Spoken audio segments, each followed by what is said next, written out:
the technical studies lead into improvements in our Electricity Act, which would then be the first step towards transition to renewable energy with the ANGLEC. We know that there has been some issues with the ANGLEC and the government of Angola. Just before I came on, I heard the former CEO of the ANGLEC going on a tirade at another station. But at the end of the day, this position that I have is clear. We cannot, one hand cannot clap. And we cannot hold a position that one person's closely held plan that was not shared in good faith with the government of Angola is the best for the people. Because at the end of the day, the government of Angola is responsible for the people. And it's coming down to an issue of national security, where if we do not have electricity, that poses a great national security issue. So it cannot be a decision that we move into simply because somebody really, really believes in their ability to do something, and we must just trust that.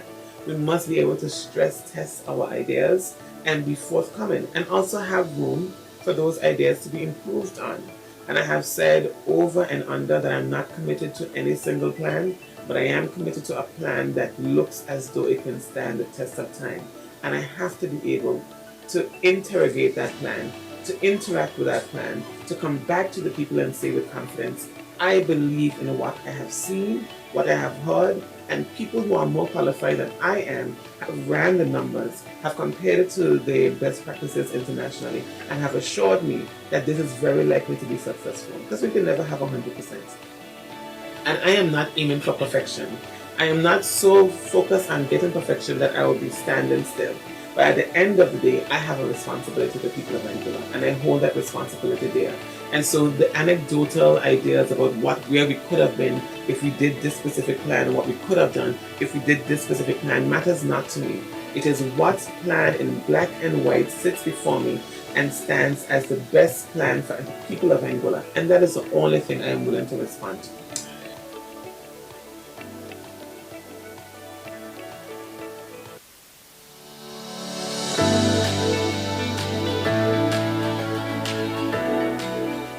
When you look at the strip in the valley, a common issue that my constituents raise with me, the proposal in the next term of the Angola Progressive Movement is to reform our valley strip.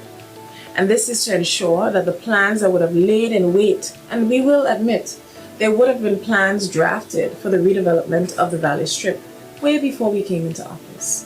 But it is our vision, our execution that allows it to happen.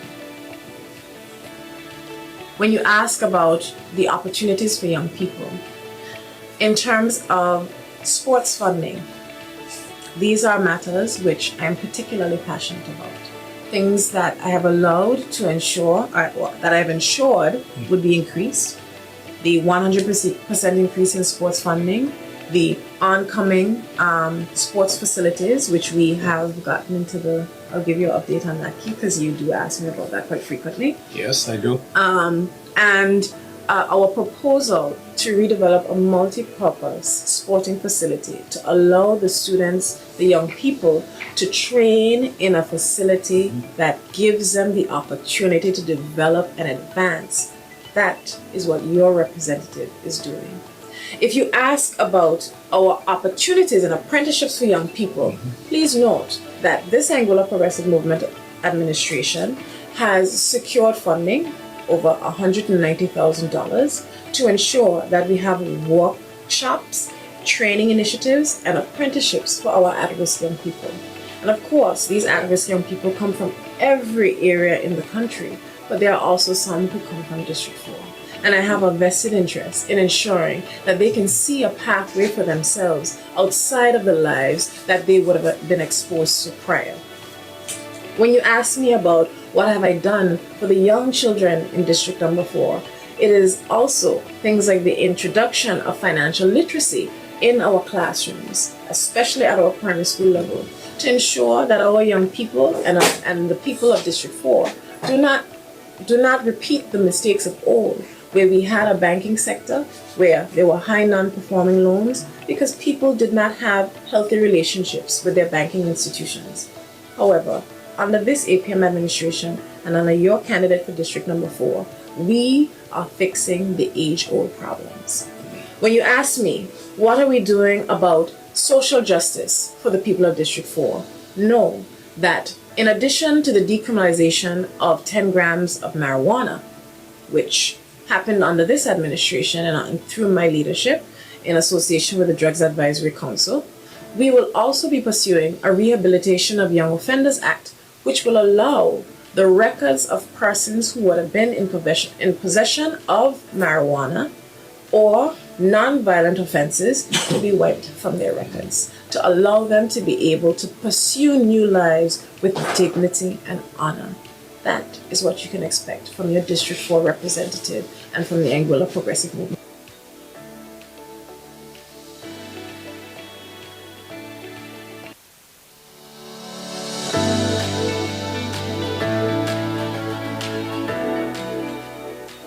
One of the things I'm looking forward to mostly producing in Anguilla is our wealth fund.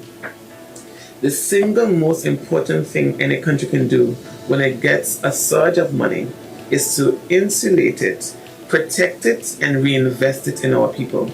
The wealth fund will be divided into 3 areas. First, reserves. Secondly, development. 4 areas. And thirdly, social development. Fourthly, economic conservation. That may seem prioritized, but it is in a sense that we have reserves first. Because once we reach a certain level now, we can then start sending money over to the other parts. We have never had something like this in Anguilla. Every time we do our investment in our people, we have to wait for the usual annual budgetary process to understand what we can do. But now, when we have a set of sets of money, and completion of our national development plan, we can now set in pace and say, this is how Anguilla would look like by 2050. This is how Anguilla would look like by 2040. We need politicians who are willing to tell our people that the position we were before is not a position we should ever find ourselves back into. We took Anguilla from a place of indignity to dignity, where we were begging for money just to stay afloat, just to pay civil servants, and then being placed with the burden to do many things, including implementing the GST tax. And while the taxation system was necessary for the people of Anguilla, we can all agree that the timing was not the best. But it was under the circumstances of not having our own, not making the right decisions, having these loose discussions just to appease people from what they hear, and not actually improve their lives and livelihoods. And I think that when the people of Anguilla can look back on these last 5 years, look back on the fact that we've lost 2 because of COVID, they won't just say yes to the representation that we've had in the last 5 years. They won't just say yes to the development that we've had, infrastructural and otherwise, in the last 5 years. I think that they will say yes to progress, and I'm asking them to do so on the February 25th and 26th of this month. And you seek their vote? I definitely do seek their vote for myself, and not just for myself, because I don't stand alone. I'm part of a very capable team. In the districts, you will have District 1, there's the Premier, Ellis Lorenzo Webster. District 2, there's Lance Vanterpool. District 3, there's Courtney Morton. District 4, there's Deanne Kentish Rogers. District 5, there's Merrick Richardson. District 6, there's Hayden Hughes. District 7, there's Jamie Hodge. And all of those districts have the opportunity to elect all 4 of us island-wide. Myself, Quincy Adams-Marie, Mr. Kenneth Hodge, Gleneva Hodge, and Mr. Ahmed Vanterpool. All right. Thank you so very much, Quincy Adams-Marie, Honorable Minister of Sustainability, Innovation, and the Environment. Thanks for your time. Thank you for having me.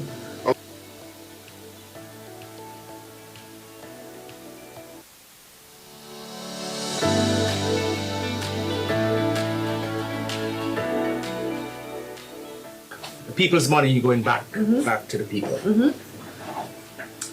The people's money belongs to the people and is being used effectively for the people. The people's money the GST money is being used for Senior Shield. Your GST money is being used for Junior Shield. Your GST money is being used for grants from the Department of Youth and Culture to young businesses. Your GST money is being used for cultural assistance from the Department of Youth and Culture, because the Department of Youth and Culture is funded by GST money. Your boat racing activities are being funded by GST money. Your education activities are being funded by GST. Your teacher salaries are being funded by GST. Your ALEX, your program ALEX, which is a mathematics specialist program for our young children to ensure that we don't become the regional statistics of having low mathematics scores, is being funded by GST. Your programming for cultural events in the Lansingbourg Cultural Center is being funded by GST. Your airport is being funded by GST.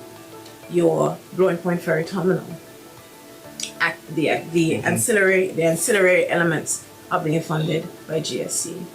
Your healthcare reform, your 2 pediatric specialists are being funded by GST. Your orthopedic specialists coming on island to ensure persons aren't shipped overseas for simple broken bones is being funded by GST. Your 2 general practitioners in the hospital are being funded by GST. Your agriculture and food security programs are being funded by GST. Your abattoir is being funded by GST. Your subsidized chicks by the government of Angola for $2.45 are being funded by GST. Your water tanks for your farmers are being funded by GST. Your shade houses are being funded by GST. The expansion of our agricultural programs are being funded by GST. Your FADs, your customs reductions and concessions on your FADs and your fishing equipment and your bait are being funded by GST. Your sports programming, your scholarships for young athletes are being funded by GST. Your academy for the the monetary allotment for elite athletes is being funded by GST. The underwriting of scholarships is being funded by GST. The $3.8 million in scholarships and training is being funded by GST. The training for public servants at the University of the West Indies is being funded by GST. The operation of the Angola Community College is being funded by GST. Yep. So everything basically is all the monies and are being spent on the people. The GST, I'll say this, the people's money. Yes. One of the things that one of my constituents said to me is everybody in Angola knew that taxation was coming in 2020, 2019. Everybody knew.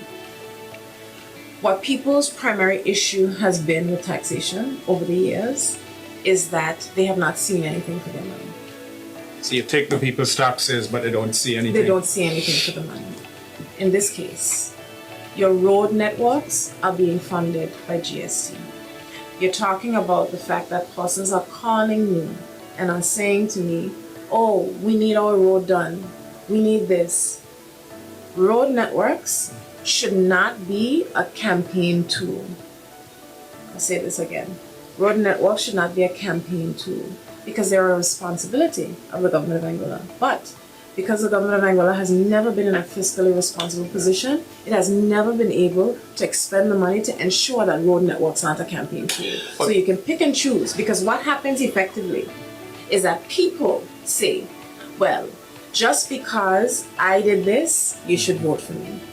Our administration, this Angola Progressive Movement administrations, our plan is to eradicate all dirt roads from our country, all of them.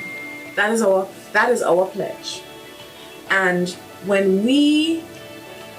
every time we set out to do so, we do so knowing the impact that it has on people. Because constituents of mine call me and say, you know, this road's so bad it took off my bumper. I now have to go and find money to go and replace my bumper. Or I have to now go and find money to go and replace my shocks. That is money out of people's pocket. So when they ask you, what are you spending money on? These are the things we spend money on to make it easier for the people of Angola, so they don't have to continue to replace their shocks. They don't have to deal with injured cars. I was going to say injured cars, but I meant to say damaged cars. Yes. But these are all things that we think are necessary to be able to have a modern Angola, an Angola that even our young people can be proud of, and to ensure that the standard of life is not dependent on who you like.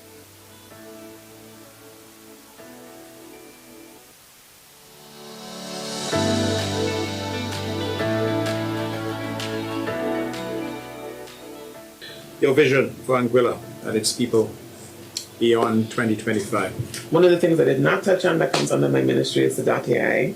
I saw that you closed off with that, so I was waiting for you to get there. But the .ai is something that we have done when we have looked at the operations of the .ai. There have been some concerns with reporting. Are the people of Angola actually getting what they should be getting? Is there transparency? Can we, with honest say, can we honestly say that this is the way government contraction work, and a lot of the things did not meet the bar? And this is a cross-administration position, because in the 2018 MTF of the Anglo United Front, they also shared that same sentiment. This new position they have is simply pandering to the people of Angola. But with the .ai funds, we were getting about $4 million with the previous arrangement on a monthly, $4 million US with the previous arrangement on a monthly basis. Now, with the new contract with Identity Digital, from January 15th to the end of January, we would have received as a country $4 million in 2 weeks' time. Now that has just been simply switch over night and day and an additional marketing, which means that we have the potential to receive $8 million for the people of Angola. And now I want to ask the people of Angola, what does it matter that a person who lives in Angola is producing $4 million for the people of Angola, and we laud that simply because they're an Angolan, or we have a firm that is getting twice that amount for the people of Angola? There's more transparency. We understand where things are going. We are having reports. We can investigate what is happening. And there's a transition plan to then bring it into the people of Angola at the end of 5 years. It's for you to decide. I don't believe in this position of, because we are running for elected office, we say what people think they want to hear. I want my politicians to be able to make decisions that are best for me, and not decisions that sound good and on the radio, but they don't match the test. They don't pass the test on paper. I am happy with the decision we've made to outsource it for the 5 years, and I'm even prouder of the work we are doing right now within that ministry to bring it back within the next 5 years. We've already reached out to a UK partner who will be supporting us in the next 5 years to establish that unit. It is not as simple as just getting 3 computers. It's also about making sure we have all the mechanisms and all the security controls. And once that department told me we are not satisfied where we are at the moment to take over that responsibility, I have to take that to heart. Because if someone from outside of government said they can manage it on their own and that's all they would need, that's fine. That's all they may need. But if the department who will be tasked to run it tells me they have concerns about their own ability, I have to take that seriously. And the work that we have done, the access we have, the opportunity we have to interrogate, to understand, to position, to protect Angola, we are in a much better position we are today than we were on January 14th. And I say that with no reservation, and I say that understanding that I am ultimately responsible to the people of Angola for the decisions I have made to make sense when it is under stress, when we do the necessary work. Not when we're just electioneering, because the work I intend to do will be passing my time and will be passing this moment of glitz and glamours and billboards and t-shirts. We have to be responsible politicians, and we have to require our politicians to bring a level of pragmatism to the national discourse in this country. The few minutes.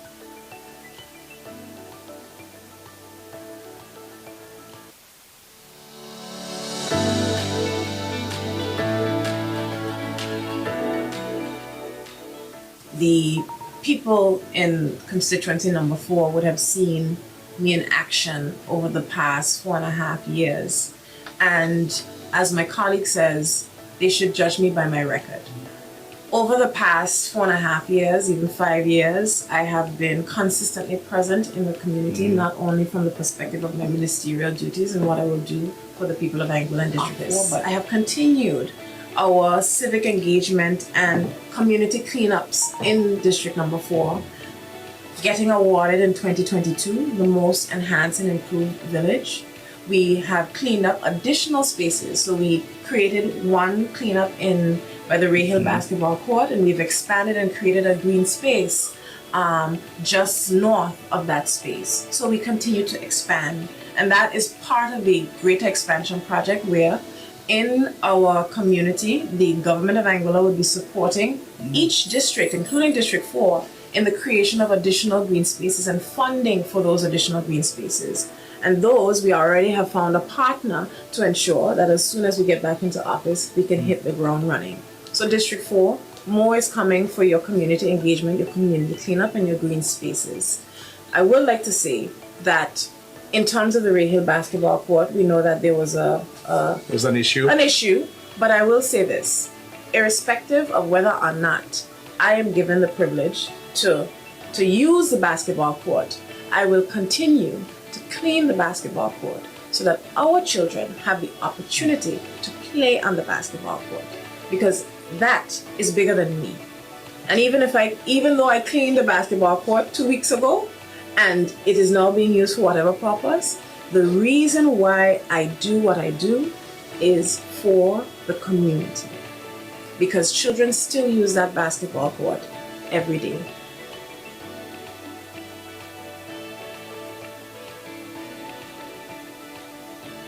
In Anguilla, the government of Dr. Ellis Webster has unveiled a new medical program where all children from birth up to 5 years old will be afforded completely free medical care. We have more in this report. It is now official in Anguilla. Children up to 6 years will get free medical care of any type. Junior Shield is to make sure that we cover those who are less than 6 years old, because as you've heard, those are the years that are most important. The program, called Junior Shield, now stands as a partner social policy of the completely free medical care for senior citizens rolled out a few months ago. The vision of the Anguilla Progressive Movement Administration was to build a great society by investing more in people.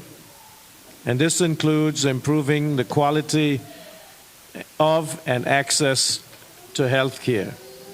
All great societies are judged by the way they take care of the vulnerable, the elderly, and the very young.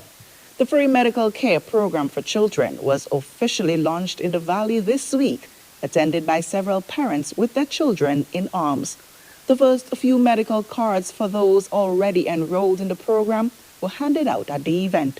First-time parent Rihanna Stewart called the program a game changer. I would like to thank the government of Anguilla for implementing this valuable benefit for the youth in Anguilla. Minister of Education and Social Development Deanne Kentish Rogers said the program will not only provide long-term health benefits to children, but will also provide economic and social benefits as well.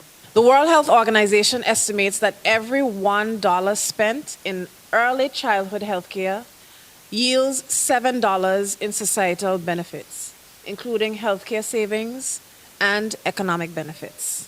Premier Webster himself, a medical doctor, said the program will have a major impact on the entire family.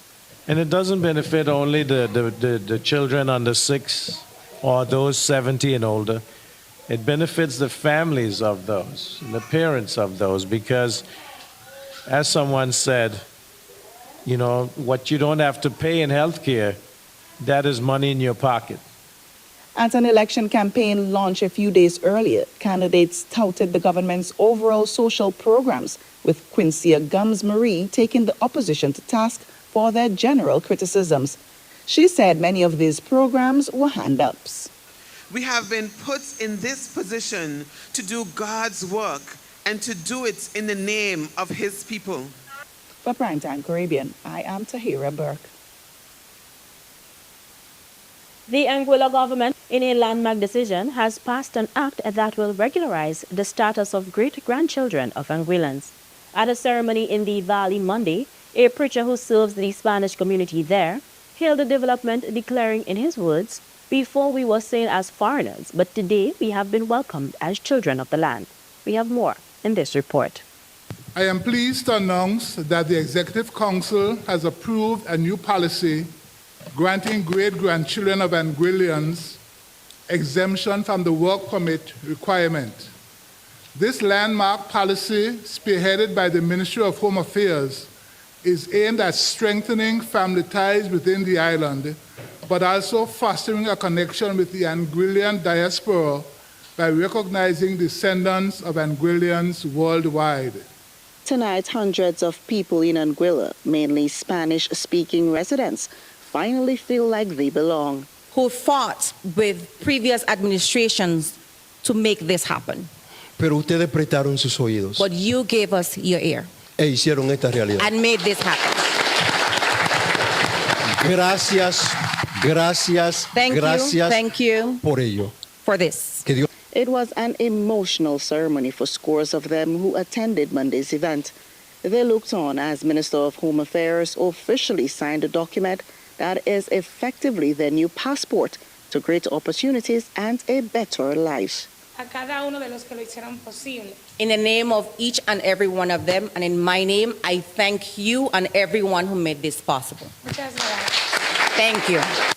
In Anguilla, there are hundreds of descendants of nationals, many of them from the Dominican Republic, which was a popular destination for workers from Anguilla in the 1950s and 60s. That it is a recognition of our historic nomadic perseverance as Anguillians, who bravely venture to other countries to work and provide for their families, some of whom settled abroad. Premier Dr. Ellis Webster welcomed this group of residents whom he notes can live their lives with more dignity and greater hope. We consider you to be brothers and sisters. Nosotros los consideramos hermanos y hermanas. Before today, the great-grandchildren of Anguillans born abroad could have only relocated and worked there with a work permit. Now, there is no more such barrier. One man asked if he could now bring to Anguilla his wife and his child, and the answer was yes. We work to bring my wife and children. Minister Hayden Hughes said the result of the new executive action come from a government that listens to people and acts. And this is a result Y esto of es un those resultado discussions. de esas conversaciones. So as much as possible, remember, Así que we recuerden, rely on you to guide nosotros us, contamos con ustedes to advise us, de guiarnos, de avisarnos, and we listen. y les escuchamos. And today just shows that we do listen. Y hoy es una demostración de que nosotros escuchamos. And beyond listening, we make it happen. At the end of the ceremony, there were more widespread expressions of gratitude as some of the direct beneficiaries interacted with members of the Anguilla Progressive Movement government.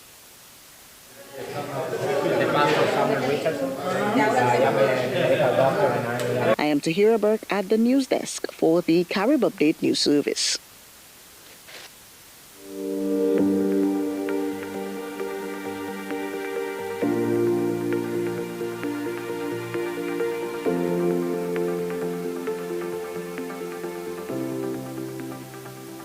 Senior Shield is basically a comprehensive health program that covers medical, surgical, dental, physiotherapy, pharmacy, diagnostics labs for our senior citizens, 70 years and older, who are belongers of Anguilla. We know that we have seniors who sometimes sacrifice their health because they're concerned of if they can afford it. And we want to make sure that those seniors can afford health care here in Anguilla. And so at the public clinics and hospital, they can access these services if they're 70 years and older, starting on the 1st of May 2023. One of the things I realized when I came back and started my ear, nose, and throat surgery practice in Anguilla in 2010, I realized that there were seniors who needed that service. Anguilla has a lot of head, neck, problems, sinusitis, ear problems, tonsil, throat pain, other issues. And a lot of the senior patients, when they came, they're not working. And it was hard to have to charge them, you know, suddenly you can't run a practice, free, and there are expenses. But it was difficult to charge them the consultation fees when they explained that they couldn't afford the services. And so it dawned on me that in the United States of America, where I spent many years in practice, that it wouldn't be a consideration because persons who were 65 years and older would have Medicare or Medicaid or both, and they were not concerned about whether they could afford health care. And I think that gave them an upper hand on us here in Anguilla, because if you have to be concerned whether you can afford your medication or go to the doctor versus being able to feed yourself, take care of your bills, then I think that caused us to be at a disadvantage for our people here in Anguilla. The Senior Shield program, it is very good. Old people really shouldn't have to pay for health care, and neither should children. So I'm looking forward to seeing it extended to the children.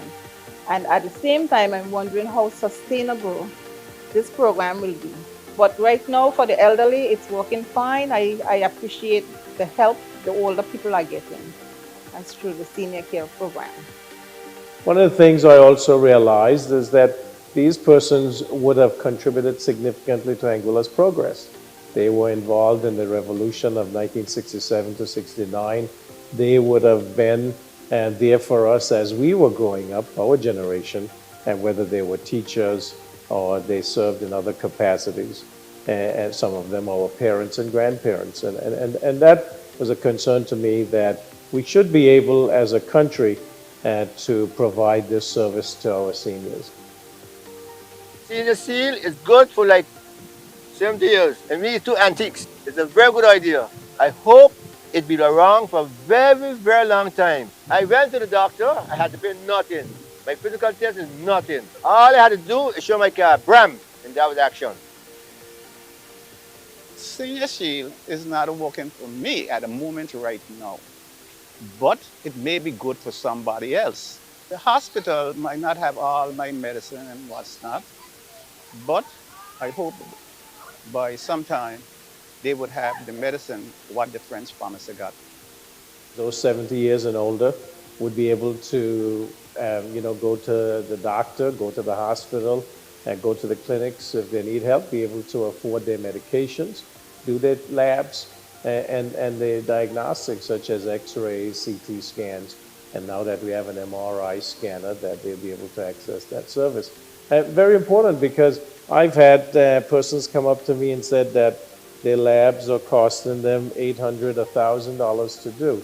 Now, if you think about it, that this is covered, and that's $800 to $1,000 that they don't have to spend on their health care, and they can use that for other purposes.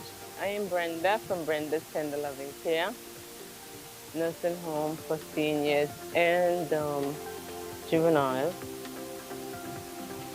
The Senior Shield program, I find it working is very beneficial. It's working, we've had a few hospitalized, and as far as I know, they haven't gotten a bill, so that is a plus for the families. I've been able to get medical supplies from the hospital, no charge to the families or to the home.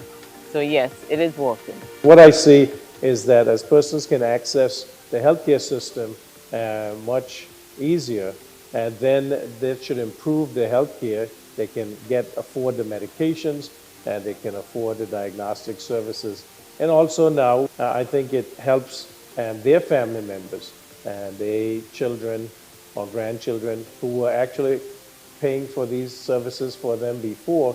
Now they'll be able to keep that money in their pockets. And I think what I envision is a healthier elderly population, and then that will transfer down to our younger persons, because I think that we'll be able to get access to healthcare faster and also earlier, because we know the longer we wait to access the healthcare system, there's more risk of morbidity and mortality. Well, hello. My name is Orlin Reed. What is the definition of SHIELD? My definition is it's a protection. Therefore, I look at the senior seal that has been established here by this government as something that protects our people. But you know what is so curious?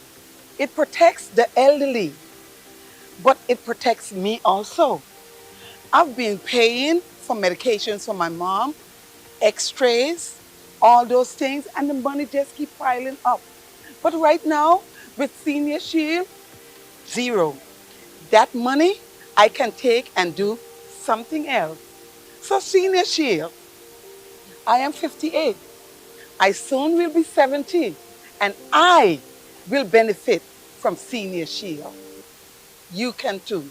Senior Shield, I mean, the term itself talks about protection and prevention, and I would admonish those who are eligible, 70 years and older, or those who are, 69 and getting to 70, get prepared for this. Go out and register. And registration for those 70 years and older, and if you can't get there yourself, have someone, a family member, a community worker, go out and register so that you can have access to the service, so that if you have to go to the clinic, you're already registered. It makes it easier. If you go to the hospital, whether it's emergency or it's to access the diagnostics, labs, x-rays, then you're already registered. It makes it much easier to get taken care of and get into the system. Now, I must say that, we have to be grateful that this is provided, because this is being paid for by the people of Anguilla. These services, we contribute in terms of taxes and fees, and this is a program that is being paid for directly, out of taxes that are paid into the consolidated fund.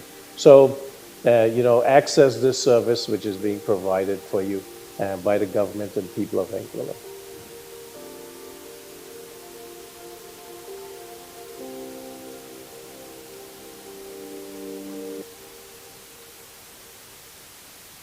Still in Anguilla, the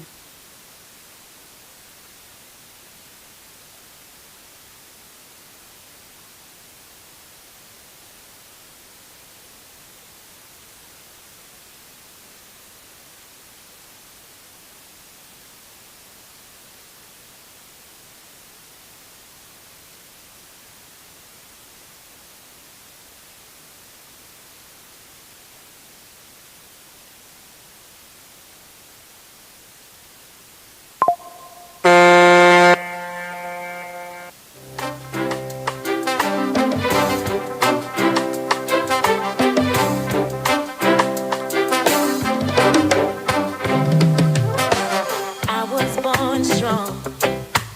I was made for this.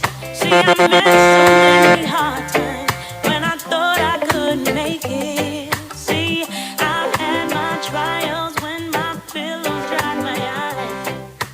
Then the morning came and my wings took flight. I rise, see, I'm hurting but not broken. Down but I won't die. I rise, soon I will reach the sky and still I rise.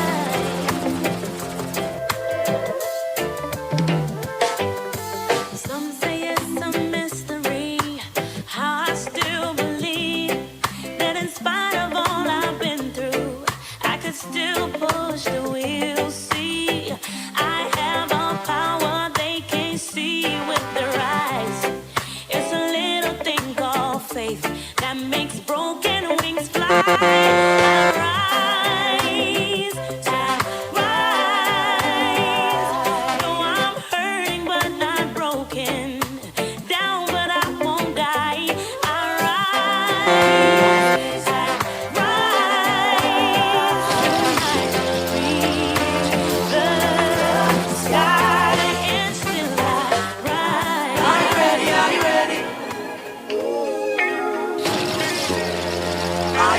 Are you ready? Are you ready? Are you ready? Are you ready? Are you ready? When the roll is caller, I'll be standing taller to face the darkest and the hardest of times. We'll be taking care of all the children thereof. But if it's required, we'll be on the front line. You can call me by my name. I am ready to roll.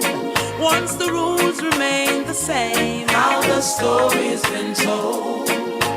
Call me anytime, never cop out. Lioness is on the rise, don't you ever have doubt. Never say never, willingness forever to fight and be strong. Once it's for better, I'll write every letter and moving right along.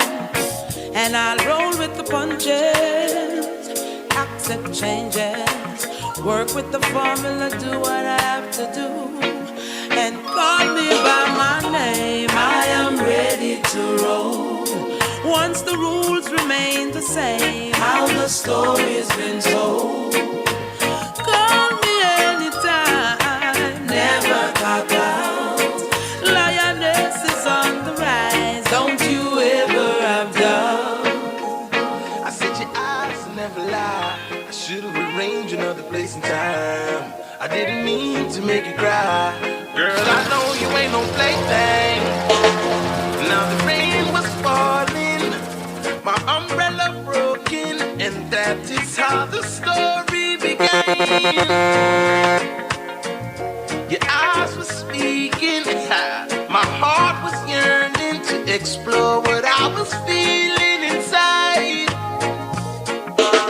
But my heart was spoken for, and I should have ignored the signs. I'm headed down the rocky road, I did not see no wrong at the time. Maybe if I used my mind, I wouldn't have crossed the line. Headed down the rocky road. I said the depth of your love really is deep like the river Nile, withstanding vast abuse throughout time. Every night I lay me down to sleep, all I see is everything in my sleep, girl. So crazy. It's been 3.5 years since you've been out of here, and I'm still in this house alone. No one to call my own. See, I've even tried to date a few times, but it didn't work, no.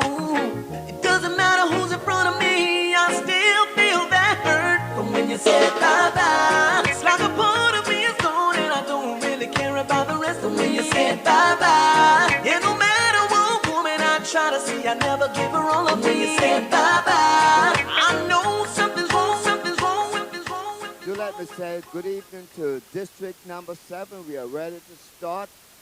Get the things ready here. At this time, we're going to ask you to remain as quiet as possible as we ask Warren Clark to lead us in a word of prayer and bless this evening's proceedings.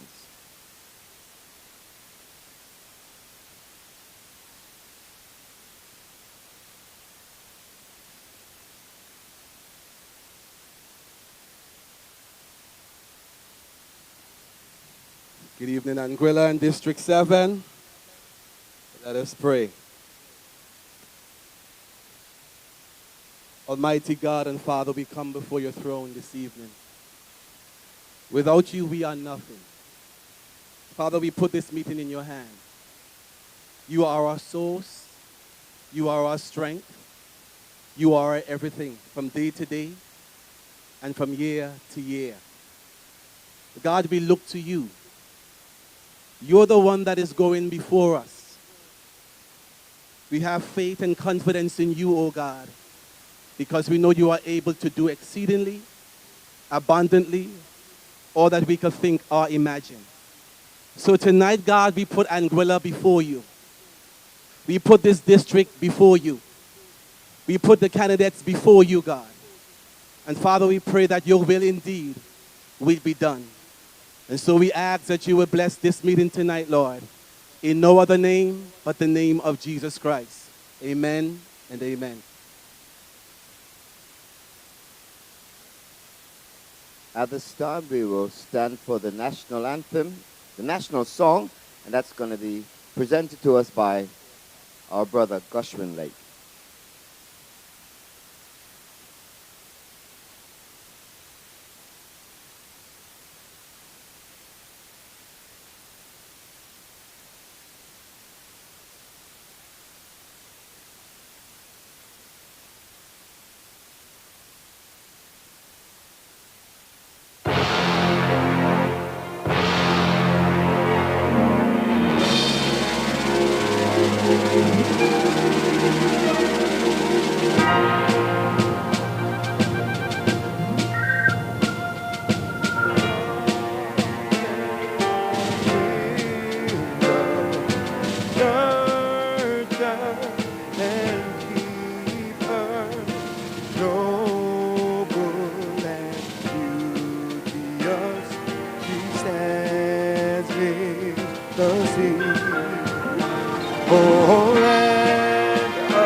Long may she prosper. God grant our leaders wisdom and grace. May glory and honor ever attend her. Firm may she stand throughout every age. With heart and soul we build our nation proud, strong and free. We love her, hold her, stand to our arms for eternity. Let truth and right our banner be. We'll march ever on. Let truth and right our banner be. We'll march ever on.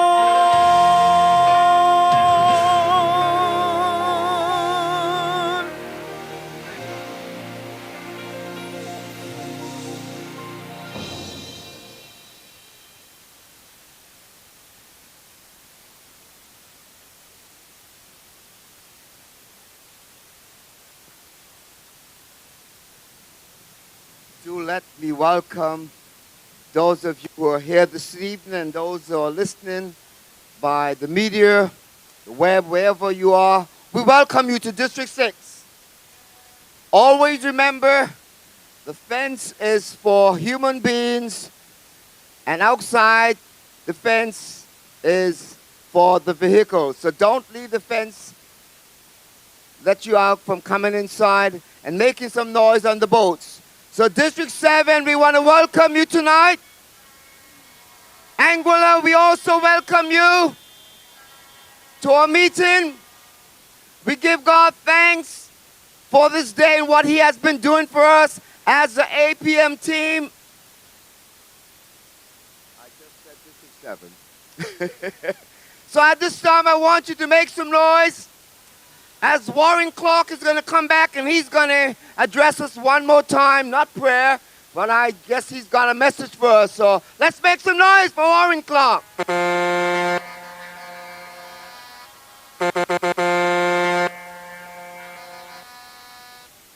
Good evening again, Anguilla in District 7. I don't hear you. Good evening. All right. 5 years ago, they said they are too young and not experienced. They should leave this for other persons that are older to do the job. My response was this: when should and how should one attain experience if not given the opportunity to serve? But we have seen the results. Quincy and Deanne Kentridge, we thank you.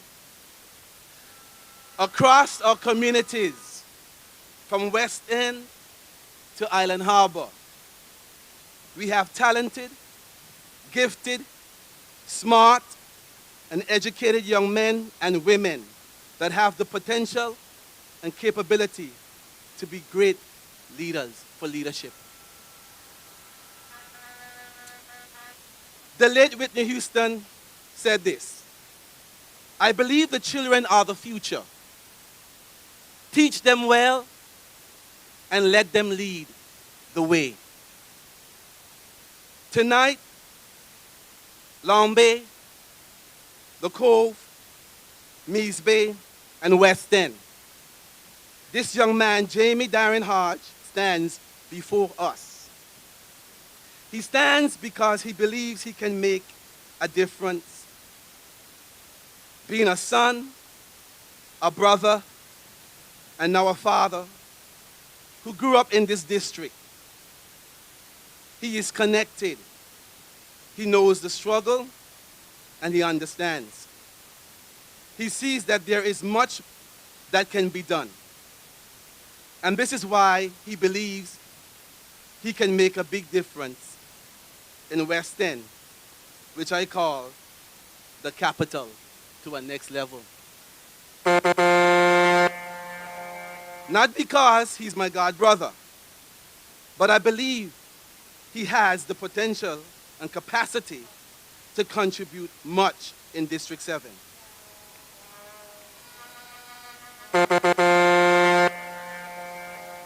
For there is a silent cry for change in District 7. I repeat, for there is a silent cry for change in District 7.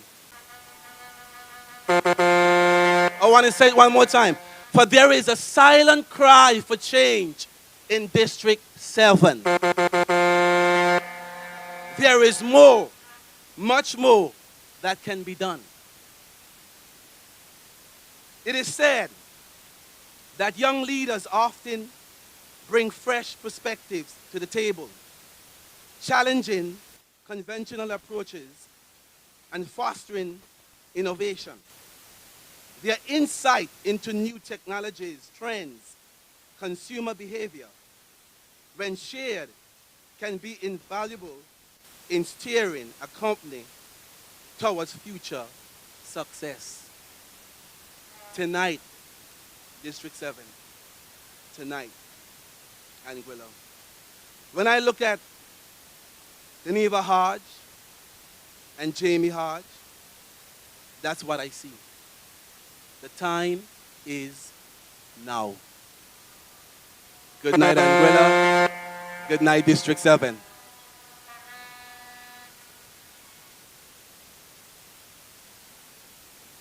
Come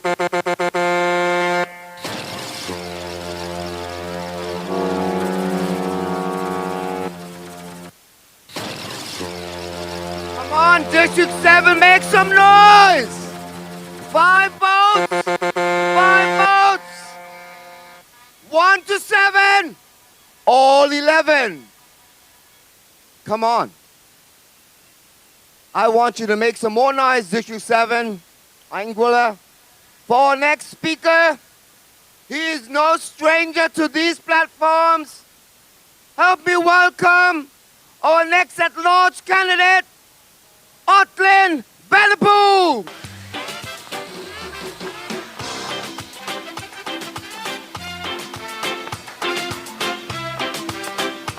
Come on, Jehovah, say it.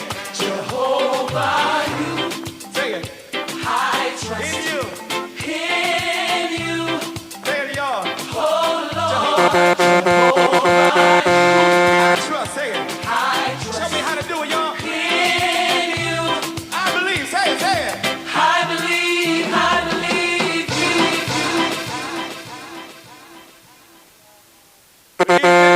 Good evening. Good evening, West End. Good evening, District number 7. And good evening to APM family. Tonight we are back in West End. And it's a pleasure to be here. It's a pleasure to be here tonight to stand with a son of the soil and to tell you why the Anguilla Progressive Movement is the best team for Anguilla at this point in time.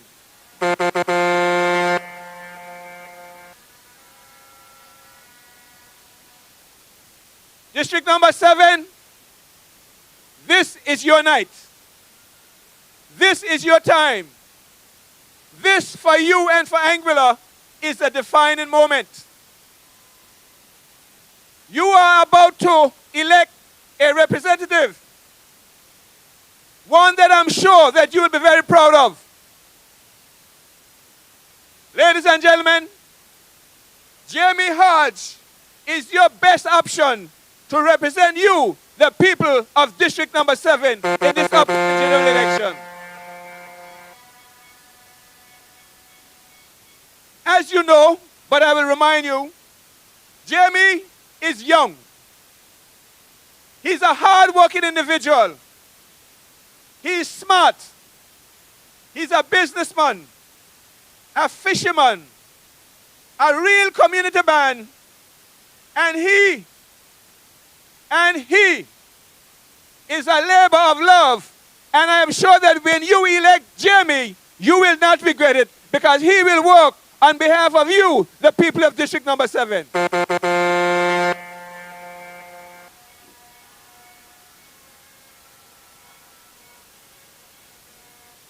Jamie is a real leader. Even though he's young, he is a leader. He represents the future of District number 7 and the future of Anguilla. And for that, I want you to blow your hands for Jamie.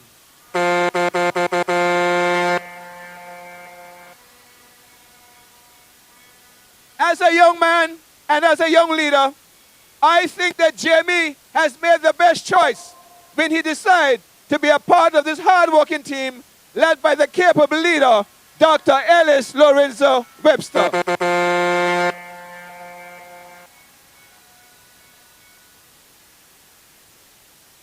District team, District 7, this team has delivered and is still delivering for Anguilla. And I am sure that it will continue to deliver for Anguilla for the next 5 years after you put this team back into office.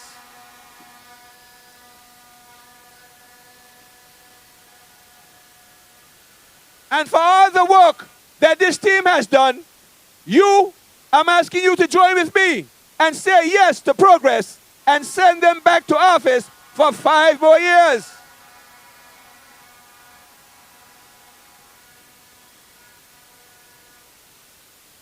As you would know, and all of us are aware, we are on the home stretch. We have a few more days before we cast our deciding votes.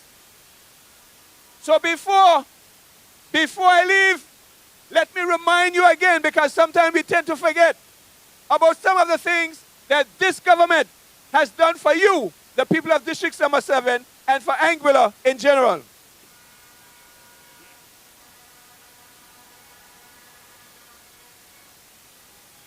We will all agree that health care is something that is very expensive. Expensive for your seniors, expensive for your juniors, and it's very expensive for those on dialysis. Now, fellow Anguillians, because this government is a caring government, they listen to your cries, they listen to what you had to say, and they made health care free for your seniors, under 6, and those on dialysis. Let us hear it for the Anguilla Progressive Movement.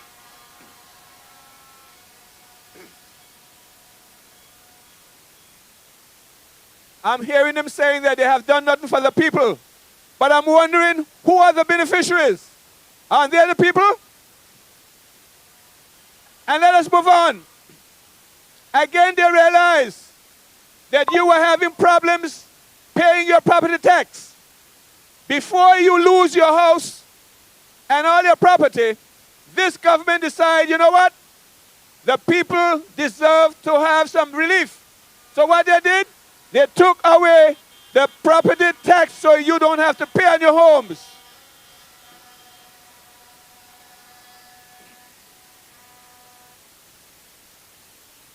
For those of you with children in school, I am sure that you would agree with me that it's a tedious job every day to provide lunches for your children. But this government decides, with the help of others, we will take care of the lunches. And you have free lunch program for your children in the schools. Fellow Anguillians, that is looking out for the people.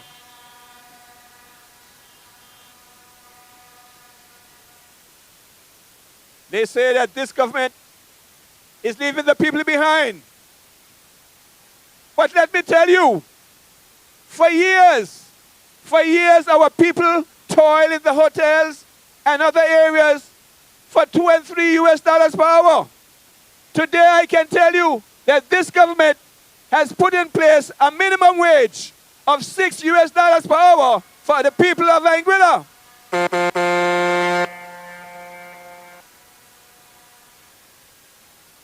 And very soon, that $6 will be moved up because we need to have a livable wage because our people must be able to live with dignity and pride.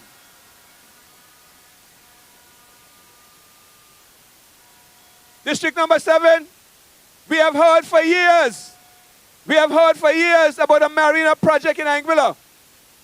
We have seen MOU signed, we have heard about it. But under this government, if you don't believe me, go across the road over there and see the work that has started on the new marina project for Anguilla and right here in District number 7.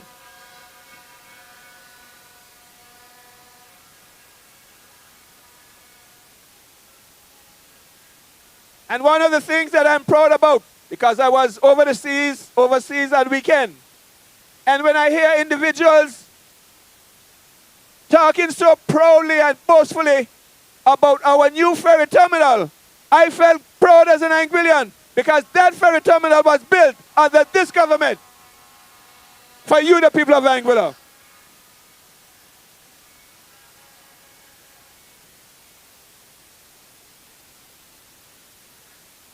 So people of District number 7, don't be fooled when they say to you that nothing is being done for you and for the people of Anguilla. Don't be fooled. Your government is looking out for everyone in Anguilla. We have the fishermen and the farmers who will be treated right because they too will be getting their share to make sure that they can benefit from these exemptions right here under this government of Anguilla.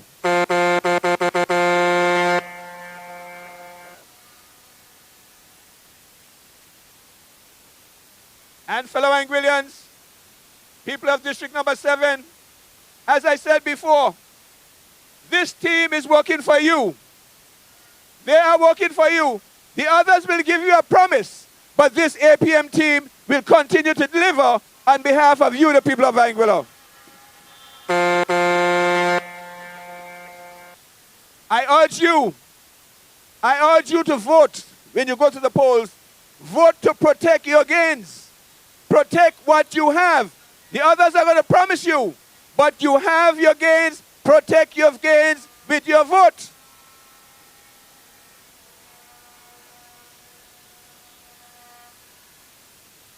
And district number 7, you have a golden opportunity. When you vote for Jamie and the APM team, you are getting 2 for 1. You are getting Jamie and you're getting Gleneva, 2 powerhouses, 2 young people right here in district number 7.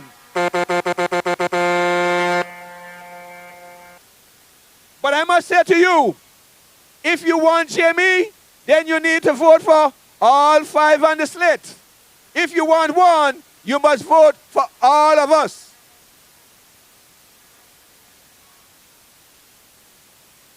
District number 7, before I leave, let me remind you once again, when you go to the polls for this general election, remember to vote for a team that has your best interest at heart. Vote for the boat. 5 votes, 5 votes, 5 votes, 5 votes, 5 votes. 1 to 7, all 11. 1 to 7, all 11. So on election day, let me remind you once again, you're going to have your ballot. On the right side of your ballot, the left side, you will have your district candidate. Go to that side and shade in front of Jamie Hodge the boat. Make sure. On the right side of your ballot, you come in on the ballot, you will see Quincy Gums Mary, the boat. Gleneva Hodge, the boat. Kenneth Hodge, the boat. Then at the bottom of your page, don't forget to go right down. You'll see Atlin Vanterpool, the boat. And I'm asking you to vote for your future. Vote for your children's future. Vote for all the gains that you have. Vote for the boat. Vote APM. 5 votes, 5 votes, 5 votes, 5 votes. Thank you, thank you. Good night, and may God bless you.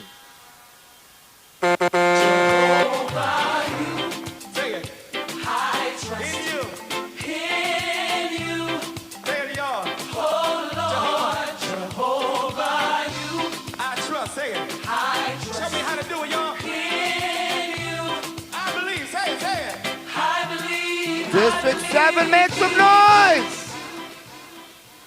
5 votes, 5 votes, 1 to 7, all 11. Now, District 7, Anguilla, we have to pray. We got to get down on our knees and pray for the APM team. We have to call them by their names and pray God to cover them with his blood. There are a lot of evil forces out there. And let me tell you something, people of Anguilla, District 7, ungratefulness is a curse. We have to be grateful for what this government has done for us. I listened to the debates. The representative of this constituency, you know him by name and nature, he said the government should have taken $1 million from building the Cultural Bowl Center and put in the roads to make sidewalks because the people are walking on the street. Last night, the leader of the opposition said they should have taken some of that same money and invest in the school. Now, the point I'm trying to make, here's this investor putting money, $5 million, good and money injection into the country. But the AUF want the people or the ministers of government to take that money which they had no control of and take it and fix the roads in Long Bay West and put some sidewalks, and take some and spend it on the school, it tells me that these people are accustomed of dipping in the money. And let me tell you, Anguilla, we have to keep them off the pus of Anguilla. They will destroy Anguilla again. They are watching our money. So we have to be very cautious and plead the blood of Jesus on them. Now, Anguilla, District 7, I want you to make some noise for one of our queens, the Honorable Quincy Gums Marie. Make some noise! A hard-working woman who has made the difference in the lives of the people of Anguilla. We come again. Can't live off a week.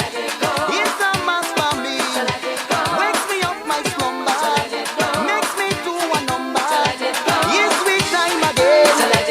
To lose and we break. Find myself a partner. Just to ease the pressure. Oh, yo. I don't wanna sleep. I don't wanna sleep. I don't wanna walk. Hold on. Tell me what you're waiting for. It's time to hit on the floor. I don't wanna sleep. I don't wanna sleep. I don't want to walk. Whoa, yo. I want to get in the heat. See me chipping down the street. All aboard on this APM ship. Good night, APM family. 5 votes. 5 votes. District number 7, APM family. I know we have a long weekend ahead, and there's so much to say. And I have a little bit more to say tonight. It feels really good to be back in District 7. And the APM energy is stronger than ever. Anguilla is on the rise. Progress is here. And the strong team assembled by Dr. Ellis Lorenzo Webster is here to continue delivering on the progress.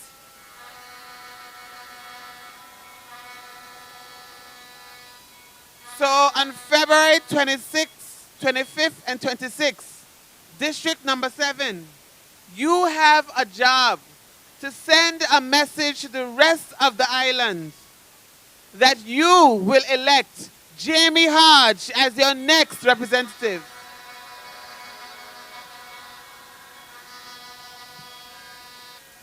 In every district, the power is in your hand. You have 5 votes. I am encouraging you to support our island-wide slate. Oslin Vanterpool, Kenneth Hodge, Quincy Gums Marie, and your daughter, District 7, one of our great queens, Gleniva Hodge.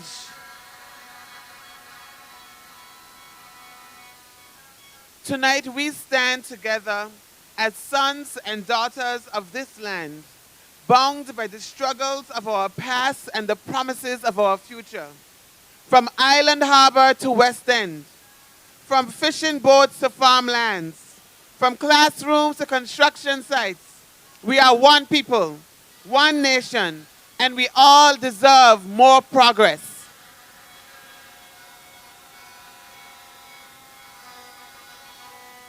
That is why we must vote for representation.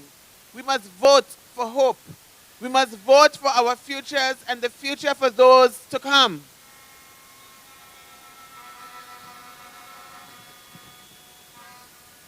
We believe in Anguilla.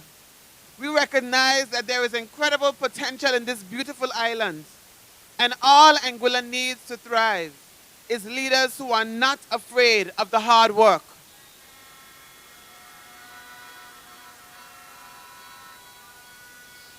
The task to elevate this country to where it should be is no easy one.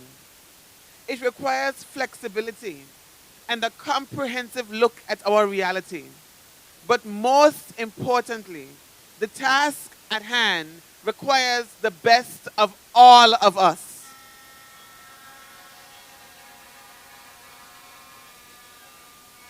Too often, as we saw on the debate stages a couple nights ago, we get distracted and treat this election as a competition amongst politicians. But the real competition is not amongst us. It is between Anguilla and the rest of the world for the minds and futures of all Anguillians.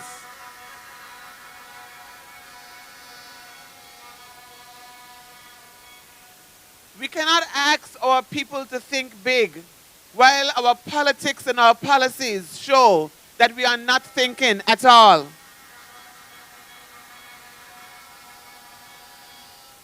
Never before has the choice been clearer. Never before has the difference been clearer. The Anguilla United Front want to lead our people to regression and stagnation. But the road with the Anguilla Progressive Movement leads to development, growth, and more opportunity for all.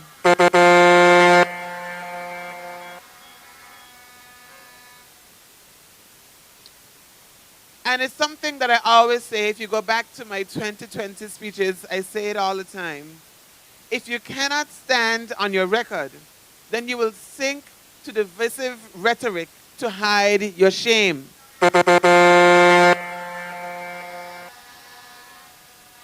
That is why when they come to me with desperate attempts, I stuck to the facts and simply said, meet us at our record. Because it is not our record to empty out the treasury every time we get in office. That's their record. It is not our record to present manifesto after manifesto after manifesto and do nothing about it once we get elected. That's their record. It is not our record to have 5,789,599.56 of missing millions and do nothing about it. That is their record. It is not our record to wait until the election is near to pretend to be working. That is their record.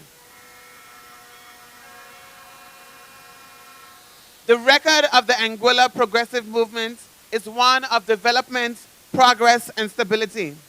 And over the past few weeks, I have spoken at length about the record of this team and what it means to the people of Anguilla.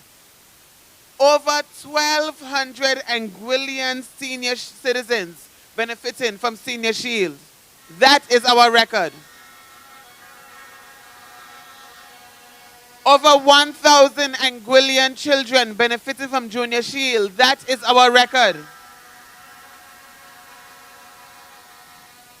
Over 500 Anguillian students benefiting from free lunch programs. That is our record. Over 70 Anguillian persons accessing scholarships to the tune of $4.5 million. That is our record. Over 6,000 homes in Anguilla benefiting from electricity credits. That is our record. What I find interesting is that there is a narrative out there that development is happening outside of the people. But when the government forgoes $22 million to ensure that we pay no GST at the gas stations, who benefits? The people. When the government of Anguilla cuts $17 million so that we do not pay GST on food items, who benefits? The people. When the APM administration invests hundreds of millions of dollars into building necessary infrastructure, who benefits from the purchase of concrete, steel, building materials, and the payments of salaries? The people.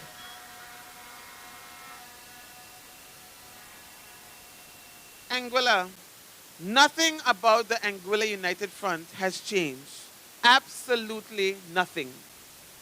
Not the people around the party, not the people in the party, not the antics, not the tactics, not the messaging, not the poor financial management, not the loose grip on economics, not the principles, not one single thing has changed.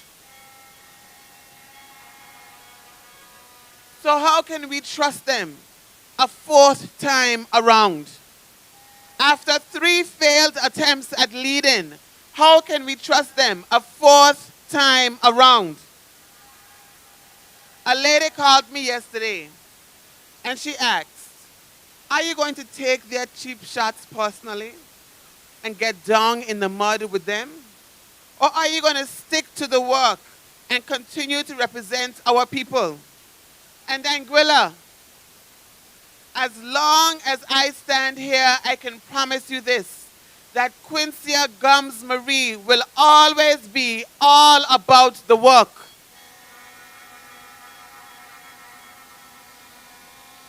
So let me send this message loud and clear. Nothing you do will change the fact that Anguillians have grown tired of your dishonesty. You can try to deflect from the real issues. You can try to deflect from the serious questions, but you cannot stop this Anguilla progressive movement.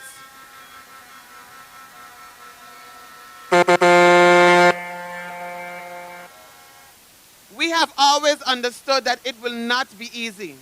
We did not waver when times get tough, nor did we shy away from hard work. And when the storms came, the record will show that Deanne Kentish Rogers remained, that Merrick Richardson remained, that Hayden Hughes remained, that Courtney Morton remained, that Quincy Gums remained, that Ellis Lorenzo Webster remained and kept his boat afloat. We did not waver. We did not run. We did not fold. And let me be clear. This election is not about those who chose the easy way out. This election is about those who remained, those who stood their ground when the going got rough, those who understand that Anguilla and building the Anguilla we want requires courage and showing up daily for the task. It requires leaders who will weather the storm, who will strap up their boots, grab their umbrellas, and get back to work.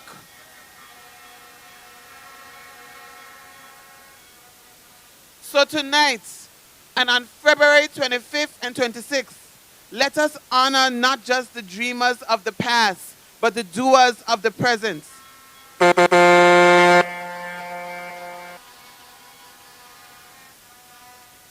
Let us honor those who have stepped forward. Persons like Lennox Vanterpool. Lennox Vanterpool stood on the sidelines and realized that District 2 needs him most. And he said to our captain, "Captain, put me to work."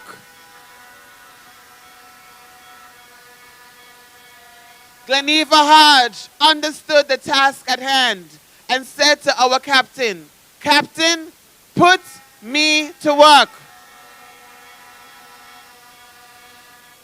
Athlin Vanterpool stood from the other side and then in the middle and saw the great work of this progressive team and said to our captain, "Captain, put me to work." District 7, your very own Jamie Hodge called out from District 7 when your leadership has been absent and said to our captain, "Captain, put me to work."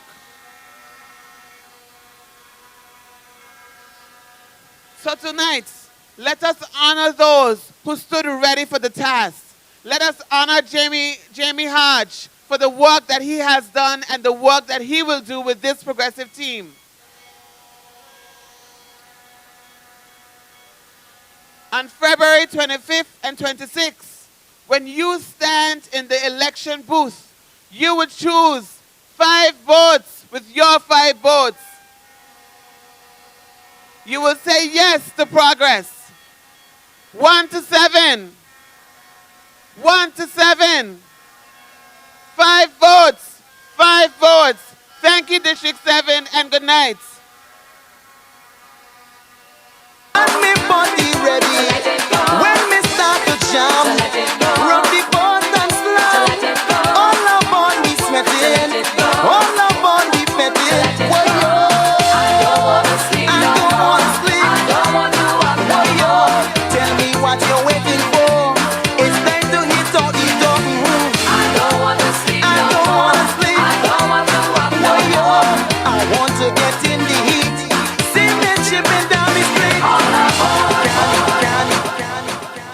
Thank you very much, Quincy, one of our queens, the lady who have done so much in the lives of the farmers and the agriculture. We give God thanks for people like her. The people of Long Bay West End, behind Jamie, they're selling some chicken wings, some Johnny cakes, and chicken soup. Please go and support them. But before I introduce another speaker, I want to say the Lansam Bowl Cultural Center is not a white elephant. The people of Anguilla should give thanks for what they have and don't make easy excuses trying to criticize it because it can be taken away from you. It's a multi-purpose center. It's not a carnival village. So don't call it a white elephant because it can be really taken away from you. Give thanks for what we have. District 7, are you on the move? Make some noise, District 7. Make some noise, Anguilla. 5 votes. 5 votes. 1 to 7. All 11. At this time, I want you to make some noise for our next at-large candidate. I call him the Mobby Man. He drink it. He speaks it. He is making a difference in the lives of our great-great-grandchildren. And we got to give God thanks for these things what's happening in Anguilla. Just the other day, we was in St. Martin. And the people of St. Martin were so happy to know that they can come back home and have a voice in Anguilla. Their arms are stretched wide and they embrace us because they have seen change in Anguilla. Those who have eyes to see, let them see. And if you have ears to hear, let them hear. Make some noise for the Honorable Kenneth Hodge, the Mobby Man.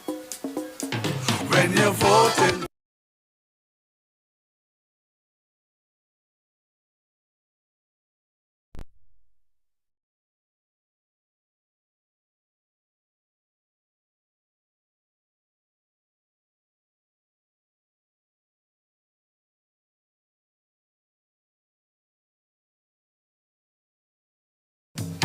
In the heart of our islands where dreams can ignite, Kenneth Hodge is rising and ready to fight, committed to elevate.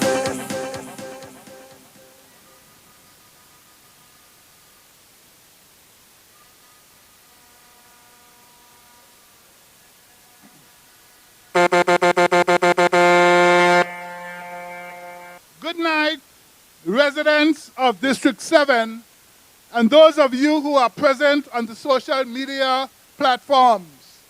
I want to say to you tonight, are you ready? You didn't hear me. Are you ready for February 25th and 26th? Ready. Are you ready to welcome back the Anguilla Progressive Movement into government? Ready. So I say to you tonight, the countdown is on to general elections and the continuation of this administration's work on building this country and creating a better way of life for its people. Tonight, our eyes remain fixed on the prize of a better future for Anguilla and its people under the Anguilla Progressive Movement. Anguillians say yes to progress. This district is where most of our hospitality workers make their living. And I wish from this platform to address a few significant issues, and I'm going to take my time. In particular, I want to respond to a number of recent statements made by AUF candidate Mr. Kyle Hodge on his party's campaign platform.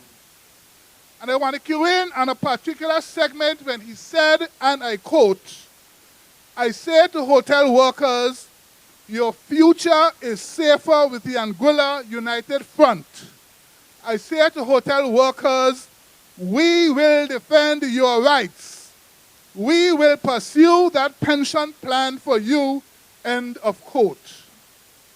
So tonight I want Kyle Hodge to ask his leader, who was the former Minister of Labor, to tell the people what is her record. What has she done to champion the rights of the hospitality workers?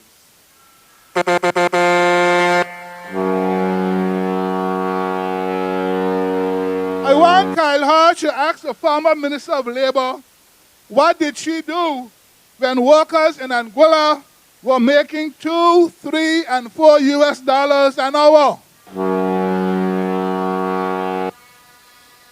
Ask the former Minister of Labor and also a former Minister of Education, what did she do when the preschool teachers in Anguilla worked for all of these years and $3 an hour?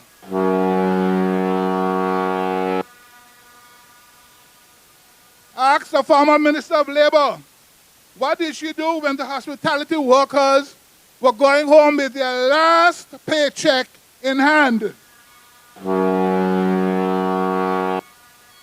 And I want Kyle Hodge to ask the former Minister of Labor, why didn't she provide training to upgrade and empower the workers of Anguilla? So tonight, let us compare her record and my record and the APM's record and see who has really done the most for our workers. It is this Minister of Labor and this APM administration who put in place a minimum wage of $6 for our workers. So they no longer have to work for $2, $3, and $4 an hour. And it is this Minister of Labor who, along with the APM administration, when we return to office next week, will upgrade that minimum wage to a living wage.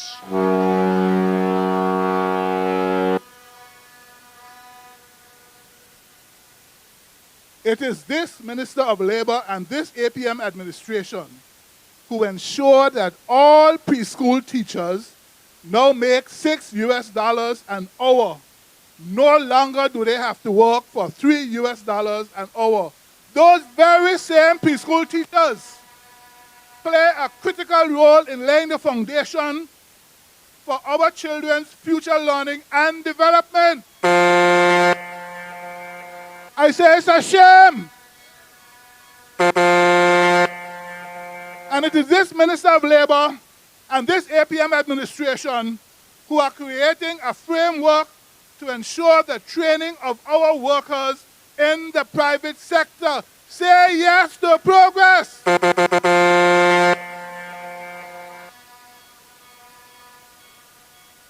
So what does Cora Richardson Hodge's record show that she has done for the workers of Anguilla over all of these years, bearing in mind that the Anguilla United Front has been in office for over 15 years?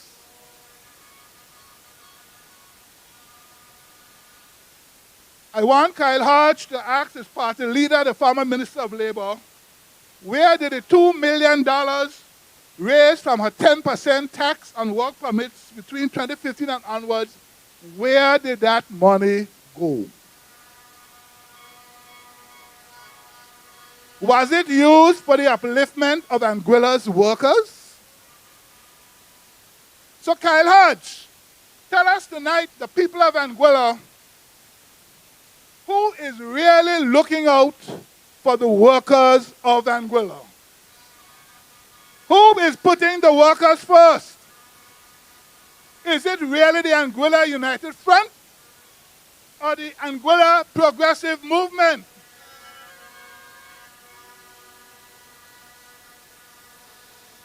It is so ironic that some 4 or 5 days on the eve of general elections in Anguilla, that the AUF have released a glossy manifesto of nothing but empty, empty, empty, empty, empty, empty promises.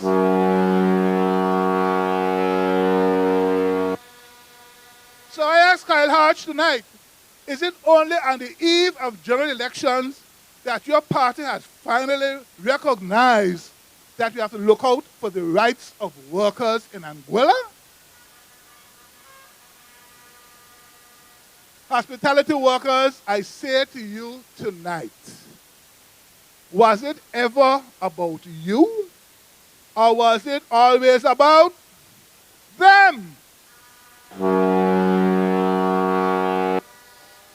And while I am here, I want to speak to the public servants of Anguilla, the civil servants.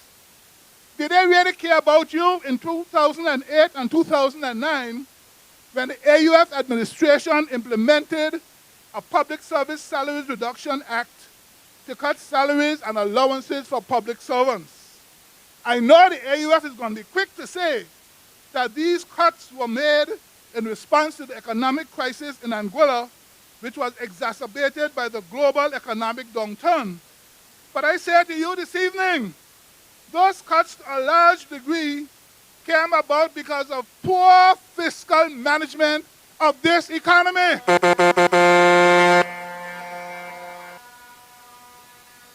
Didn't they know that life was going to be difficult back then? It's only now they know that you are hungry. Lest you forget, my people, when the AUM came to office in 2010, it inherited a financial situation in which the fiscal reserves declined from $39.62 million in November 2008 to virtually zero in September 2009.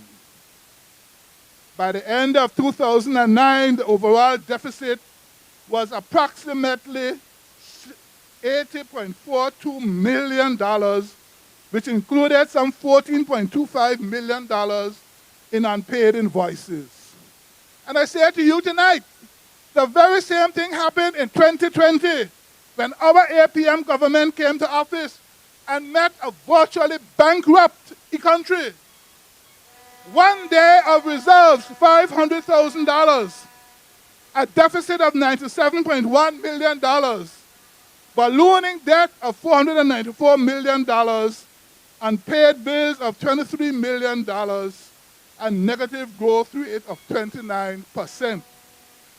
But public servants, I want to say to you tonight, it was this APM administration who not only reinstated your salaries back to 2008 and 2009 levels, but we are now undertaking a comprehensive compensation review to ensure that your salaries are going to be raised to meet current living standards. Say yes, yes, yes. Is that not progress, my people? My people of Anguilla, as I said, they unveiled their manifesto today. But our manifesto was in place from 2020. And we are looking at people-centered investment, investing in health, education, and social infrastructure to empower individuals and strengthen communities, economic transformation driving growth through diversification, innovative revenue generation, and strategic infrastructure projects, and resilience and sustainability, building a robust foundation to withstand economic, environmental, and social challenges. People of Anguilla, I am warning you tonight not to elect this AUF government.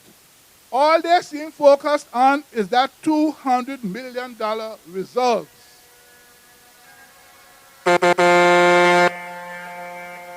And I know they're behind closed doors, already chopping up that $200 million. This amount for you, this amount for me.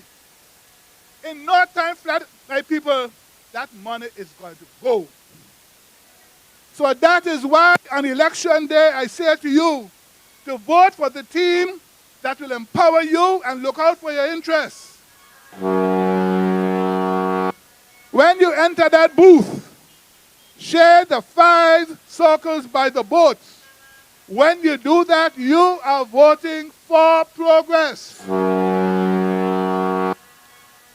In District 7, we have a young man down here that has totally impressed me since he came on board.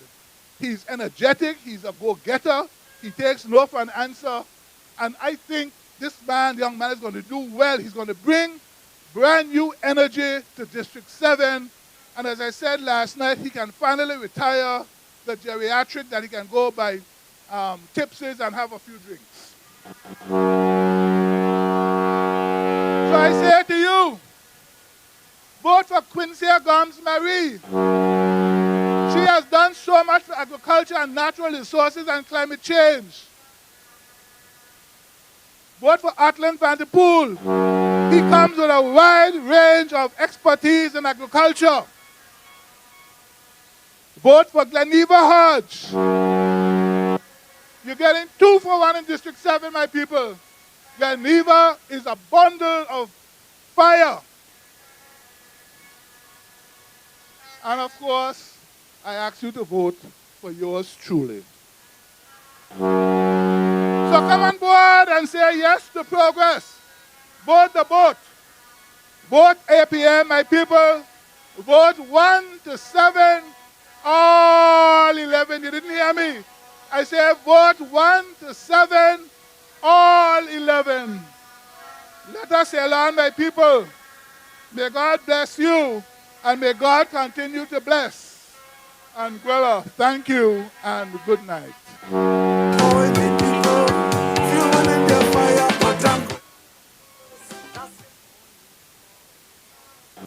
Tomorrow, he's giving his also put Anguilla first. Fairness for all. But cannot be real together. We'll stand tall. So say you come out and vote. Exercise your right. Let us all unite. You're not alone. Come out and vote. Exercise your right. Help can win this fight. Land information system. Our plans are profound. District 7, are you on the move? Let me remind you, District 7 and Anguilla, that elections have consequences. The decisions you make next week, Wednesday and Tuesday, will not only affect you, but it will affect your children, your great-great-grandchildren. So be conscious and make that circle, the 5 of them, for your children and your grandchildren, and for all of us that live in Anguilla, because elections have consequences. I'm warning you, this is serious business. Your vote is serious. That's why they're around you and trying to pay you some money. I wouldn't want to encourage you to take their money because they can't bring no money to me, because I'm a decent Anguillan. I'm better than that. You know? Because don't matter who wins this election, the next day Lyndon Arbor Duncan has to go up and make a living for himself. And you got to do the same. Let me tell you something, people of Anguilla. You have a gem of a lady in District number 7. a woman of the soil. And with her and Quincy and Deanne, Anguilla will move mountains. Make some noise for your next at-large candidate, Geneva Hodge, a woman of the soil. Make some noise, 67. I will never ever let you down, oh Lord. As long as you don't for me, I'll be down for you. And I wish you blessings.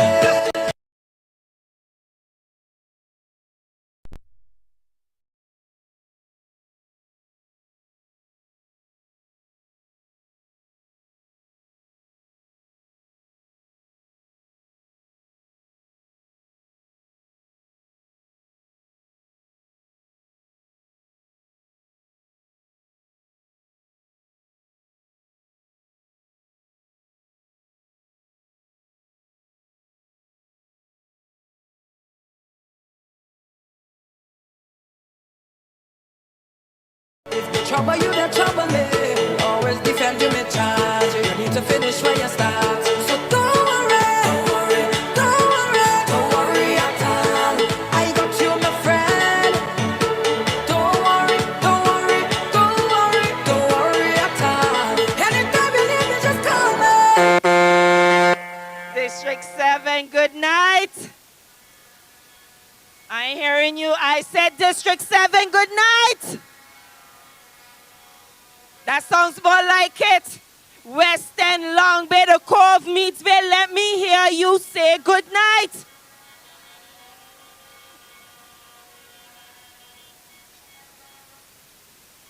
Anguilla, 1 month ago, I stood before you, hoisted up my anchor, and came on board this boat, ready and committed to continuing the progress made by this APM team.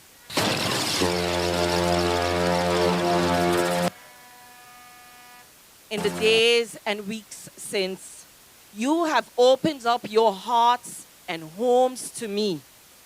And through our conversations, I have gained a deep appreciation for the depth of your struggles and the strength of your aspirations.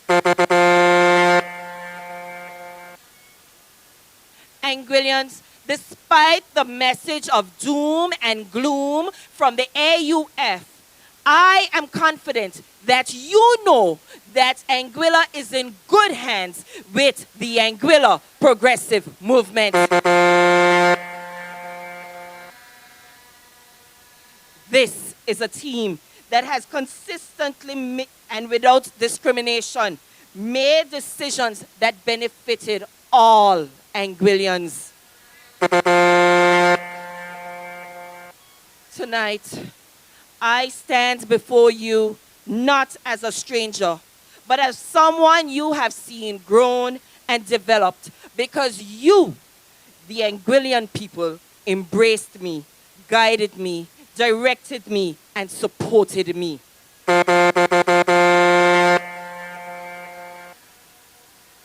For years, I have dedicated myself to this island and its people.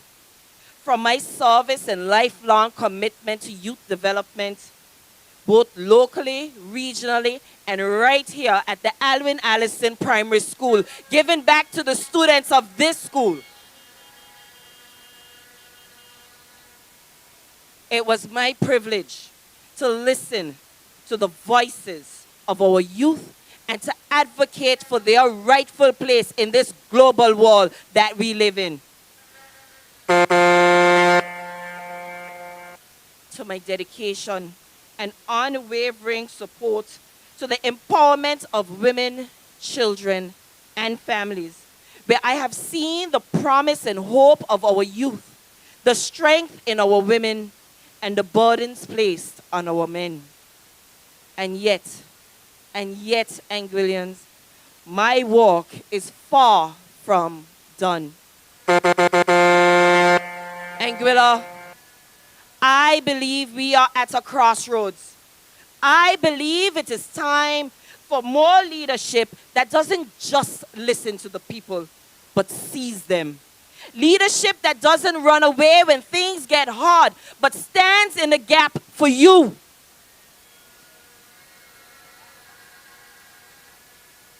Leadership that understands that true progress is the nurturing and facilitation of the needs, hopes, dreams, and aspirations of the people who make this island what it is. Anguilla, it will take more than empty platitudes and campaign catchphrases of putting people first to actually put people first.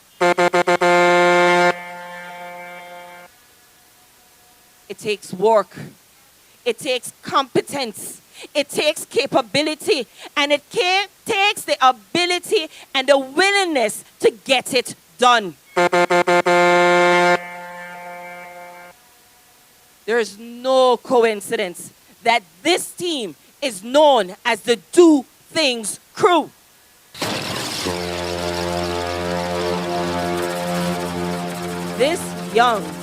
This young rookie team, that's what they call them, the young rookie team put the previous administration, the Anguilla United Front, to shame.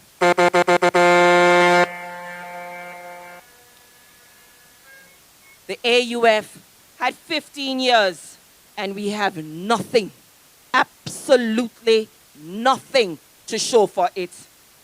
In 2015, they said it was all about you. You who? You who? Because the people of Anguilla were certainly not better off for their 15 years in office. Anguillians in St. Martin who lost their life savings was certainly not better off for it. Our students who suffered for 5 years under a split shift system because they left the Albina Lake Hodge campus as a white elephant. But this administration said we have to fix it, and our students are no better off for it because they left them to suffer.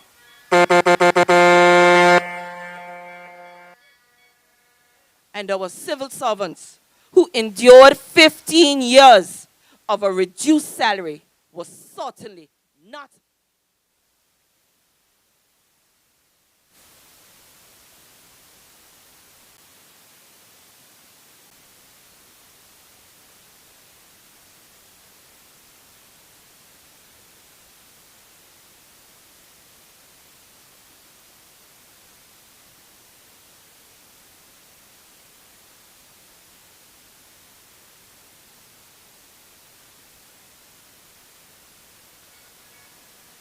But this APM administration does not campaign on empty slogans.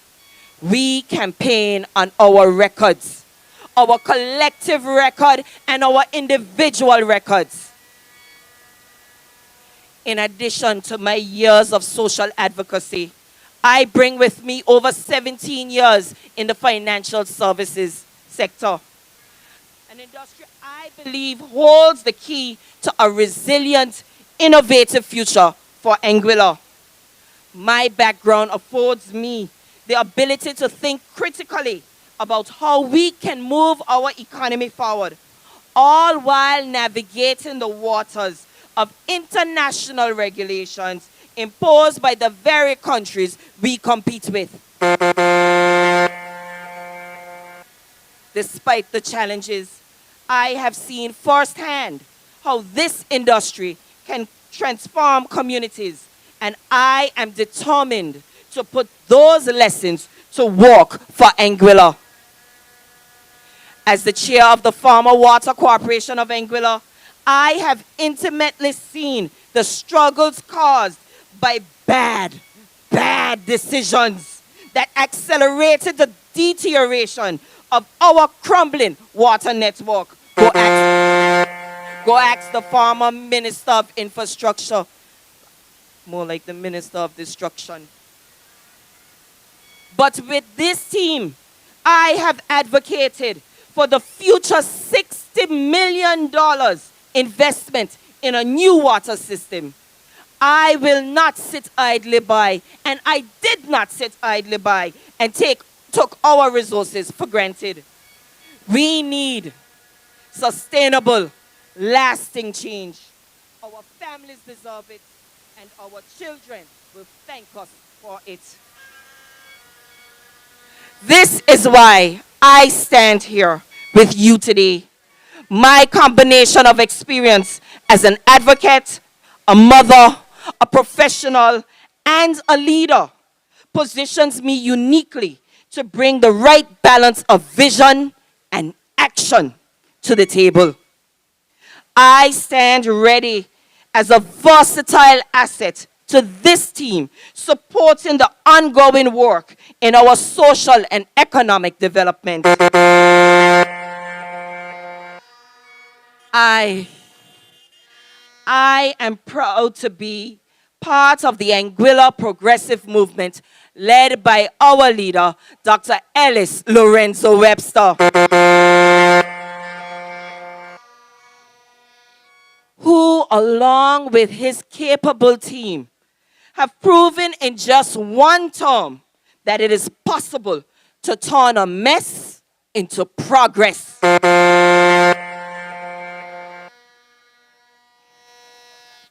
Through prudent financial management, we have shifted our economic outlook and laid the foundation for a future where the dreams and aspirations of every Anguillian are within reach. Anguilla, we are on our way. And though we are not yet where we want to be, thank God we are no longer where we used to be.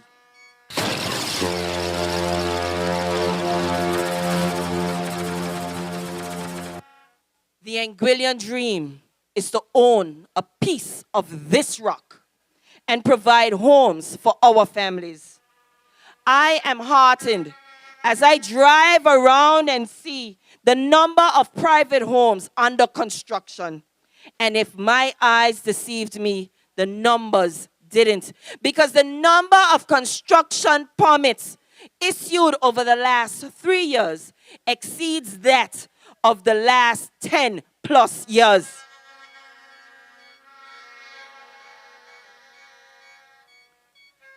And while the AUF is constantly saying you can't eat concrete, in his 2018 budget, former Premier Mr. Victor Banks touted the construction industry as being our Daniel. In fact, he said, in 2017, our Daniel came dressed up in blocks, cement, and steel. Well, Anguilla, I am glad it did not take a catastrophic hurricane for concrete to once again pour in this country.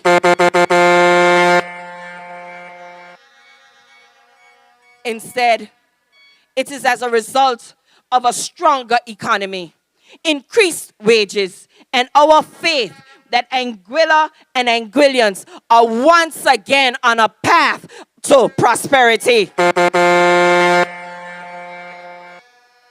Anguilla, like a phoenix, we are rising from the ashes of the Anguilla United Front.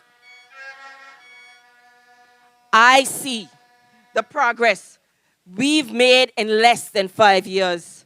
Though at times it was rocky, it has been consistently progressive.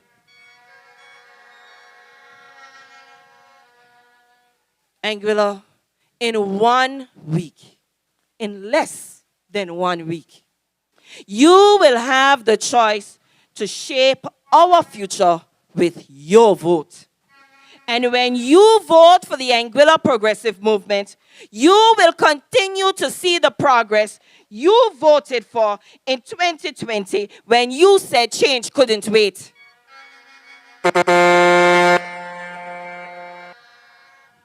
You will continue to see the progress we can make when we truly put people first. health care, advanced agricultural investments, and extended scholarships and school lunch programs.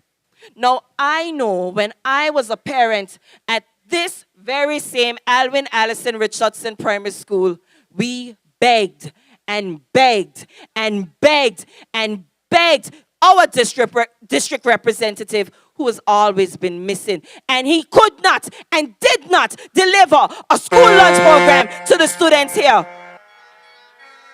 Instead,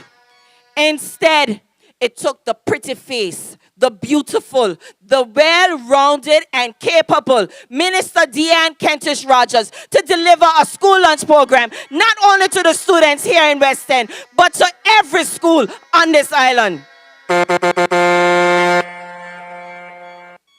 Anguilla, when you vote to return the APM to government, you will see the completion of the changes you said you wanted in 2020.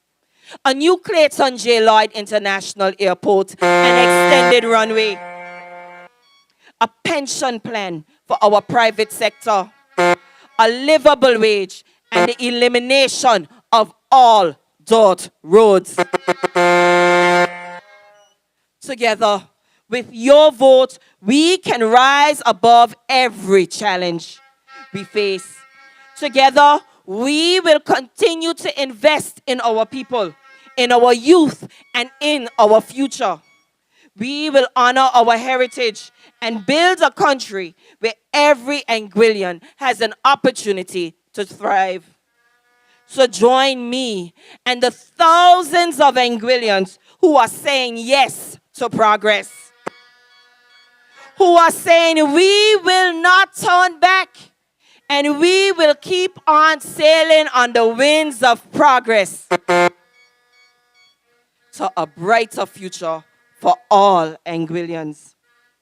Anguillians, next week on February 25th and 26th, leave no doubt in their minds and say a resoundingly yes to progress. Say yes to the party that gave you Senior Shield. Say yes to the party that gave you Junior Shield. Say yes to the party that has invested millions in agriculture.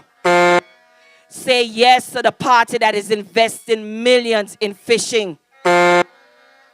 Say yes to representation you can be proud of. Say yes to the party that is bringing a marina right here in District Number 7. We will not vote for empty promises.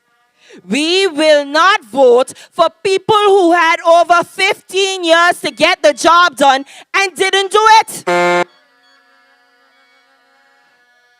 So from east to west, north to south, Anguillians, you know what we have to do? We have to vote the AUF out. Because not one of them deserves your vote. Not one, not two, none of them deserves your vote.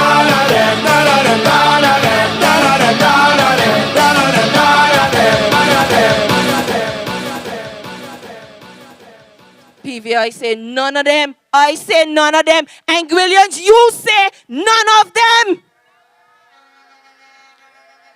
Instead, Anguillians, in District Number 1, we are voting for the undisputed heavyweight champion, our leader, Dr. Ellis Lorenzo Webster.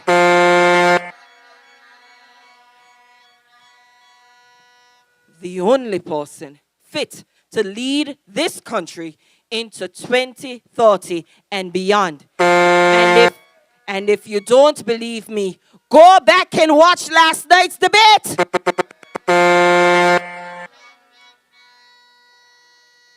Now that was a washout. In District 2, we are voting Lennox Vanterpool. The man who will help to bolster our education system. And hopefully, he will teach the former Minister of Education what is the definition of a figure of speech.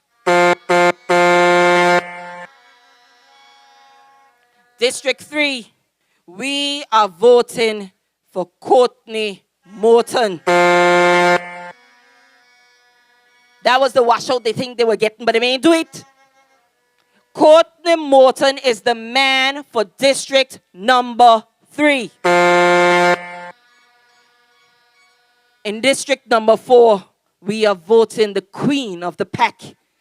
The lady who has proven that no matter how much they put her under attack, she will still rise. We are voting for Deanne Kentish Rogers in District number 4. In District number 5. District number 5, your only option is the coach, Merrick Richardson. Tell all the others to out of here. In District 6, Geraldine, tell them what we're doing.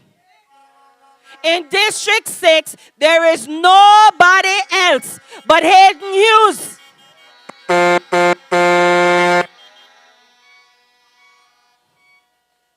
And right here in District number 7, to the people of the district I call home, I am appealing to you to vote for someone who can truly represent us. For someone who can give us the representation we deserve. I am pleading with you to vote for Jamie Darren Hodge, because he will not give you excuses for why he couldn't get it done in 15 years. He will get it done in 5.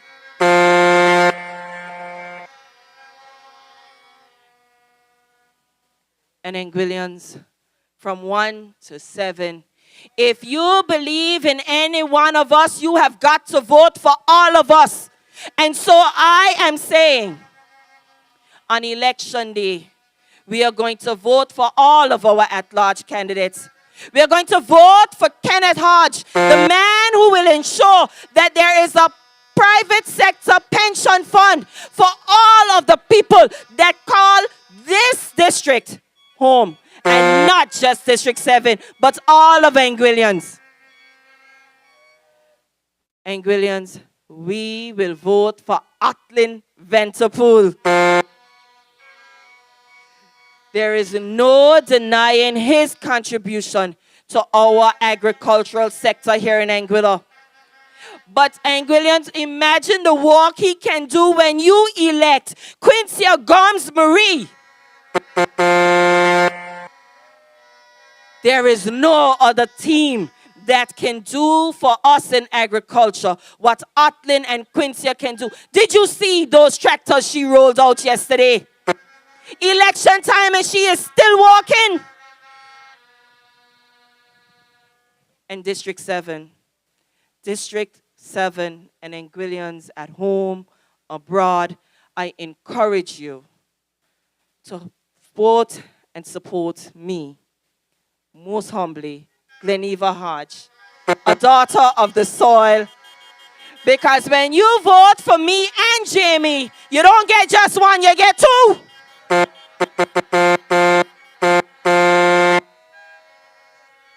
So from 1 to 7, on election day, we bringing home all 11.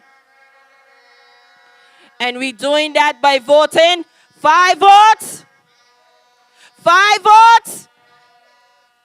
Anguilla, District 7, good night and thank you. Thank you. And I wish you blessings. Blessings, blessings and blessings. And I wish you blessings. Blessings, blessings and blessings. I wish you good times, fun times, fun times, fun times. Good life, good life, good life. Long life, long life. I wish you good times, good times, good times.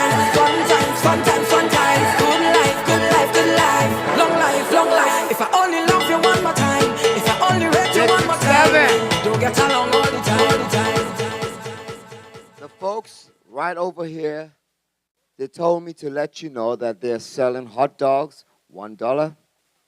They're selling chicken wings, fried chicken wings, $1. They're also selling Johnny cakes, $1. And they have some chicken soup, $6. Try and support them. It's all for the good of Jamie. Our next speaker, I call him the giant of a man. He's not afraid to get his hands and his fingers dirty. He has been working ever since he got in government for you, the people of Anguilla. Make some noise, Anguilla! District 7 for the Honorable Hayden Hughes! Make some noise! Come on! Let's hear those horns! It's a jubilee.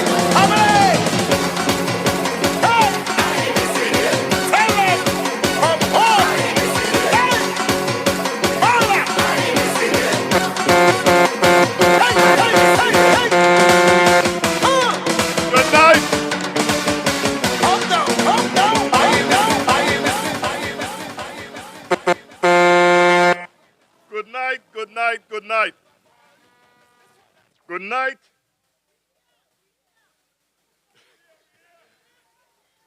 To the people of Anguilla in general, and to the people of District 7 in particular. Ladies and gentlemen, I would like to say to you that records matter. I would like to say to you that our record speaks for itself.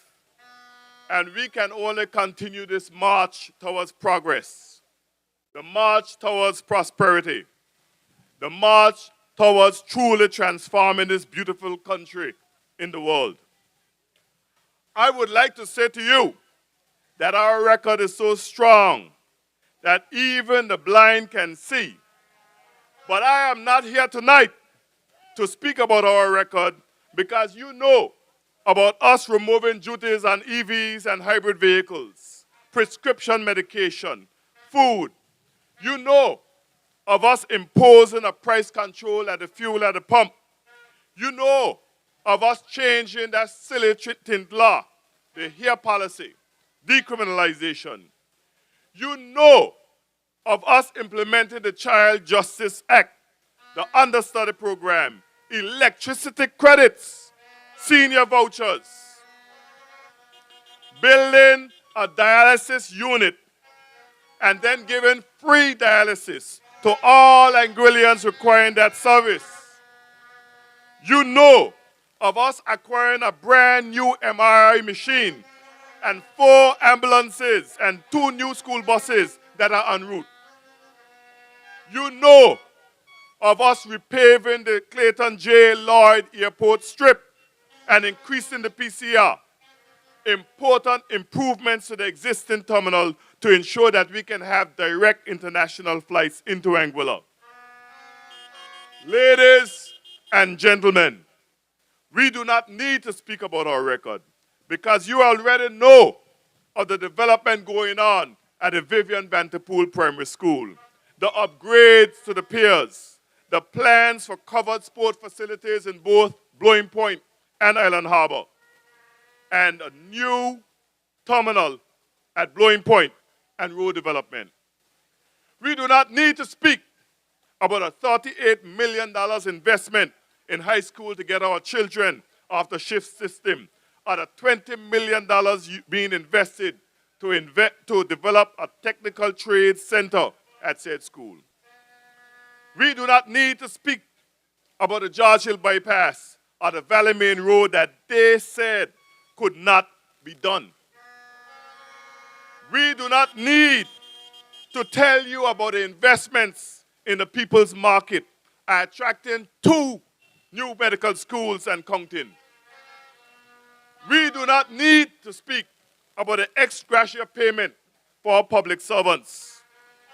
By now, we do not need to remind you of the National Green Space or the plans to develop the family parks along the length and breadth of this island. from District 1 to District 7. We should not need to remind you of the 200 digital scholarships that were secured, our investments in STEM, and securing sponsorships to send our young people to the Global Robotics Challenge. We do not need to speak about the investments in water tanks and abattoir, hatchery, feed, chicks, canopy shade houses, farm farms, and new tractors to ensure that our farmers can have the greatest chance while ensuring food security. We do not need to speak of our record because even Stevie Wonder can see it.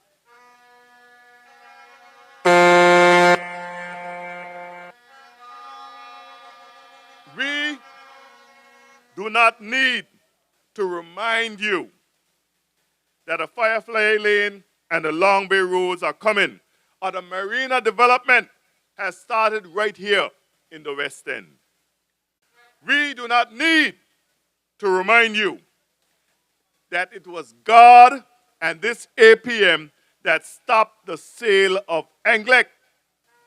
God did so on September the 5th of 2017, and the APM did so on July 1st, 2020. So I do not need to bore you with our record, but what I can say to you is this. Last night's leadership debate was so inspirational to me. Premier Webster clearly demonstrated why we made the right choice in 2014 to elect him as the leader of the Anguilla United Movement, today's Anguilla Progressive Movement. Last night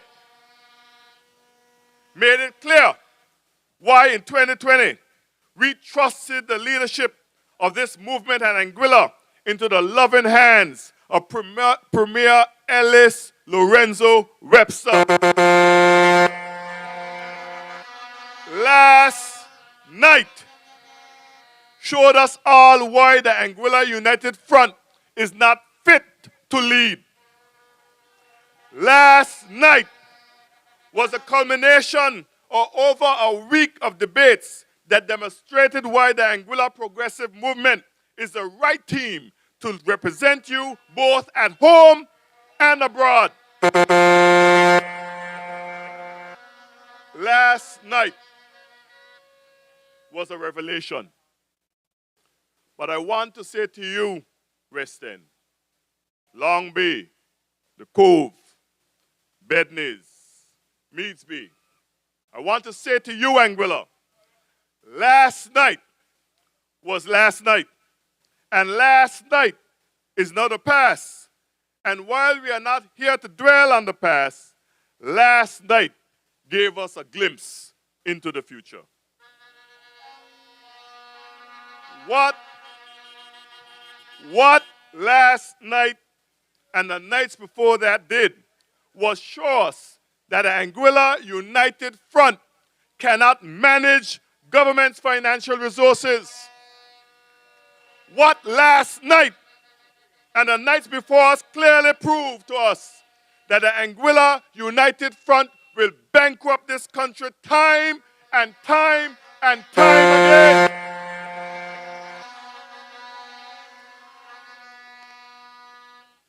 What last night demonstrated to us is that the AUF will say anything, do anything in order to attain the goal of having a bunch of greedy, unelected and unelectable people to run the affairs of this country without the ballot.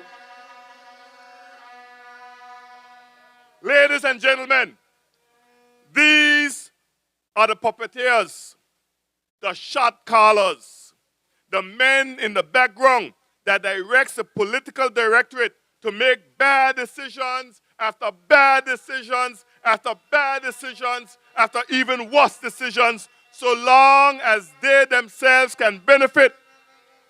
And then those same men will finance tickets and around election time put a little money in people's pockets for a vote. But I say to you tonight, West End, I say to you, Anguilla, take their tickets, take their money, and vote the vote. Vote for progress and prosperity. Vote the vote. Vote for a national health insurance plan. Vote for continued and expanded school lunch programs. Vote for senior and junior shield. Vote for your electricity credits, better wages, and better service charge. Vote for no property taxes. Vote for the eradication of all dirt roads. Vote for a new water network and energy transformation. Vote for our sovereign wealth fund and a strong country. Vote for airport and seaport development. Vote for investments in our people. Advanced healthcare. Vote for track and field. Vote for the cleanup of Corridor and the drag strip. Vote for a new pier and proper access in the Cove. But to do so, District 7, we must vote for Jamie Hodge. Ladies and gentlemen of District 7, the case for Jamie Hodge can be long, but I will make it as short as possible. Jamie Hodge was chosen as a candidate to run with the APM because in him is someone who is not afraid to roll up their sleeves and get the job done. Ladies and gentlemen of District 7, why is it important to vote for Jamie Hodge? Here's why. And mind you, there's a lot that we can say about Carter Gunn. But what we will not do, because he was elected and re-elected, and it would be disrespectful of me to speak ill of my cousin Carter. But let the record show, Carter, he's a Hughes, you know. Carter,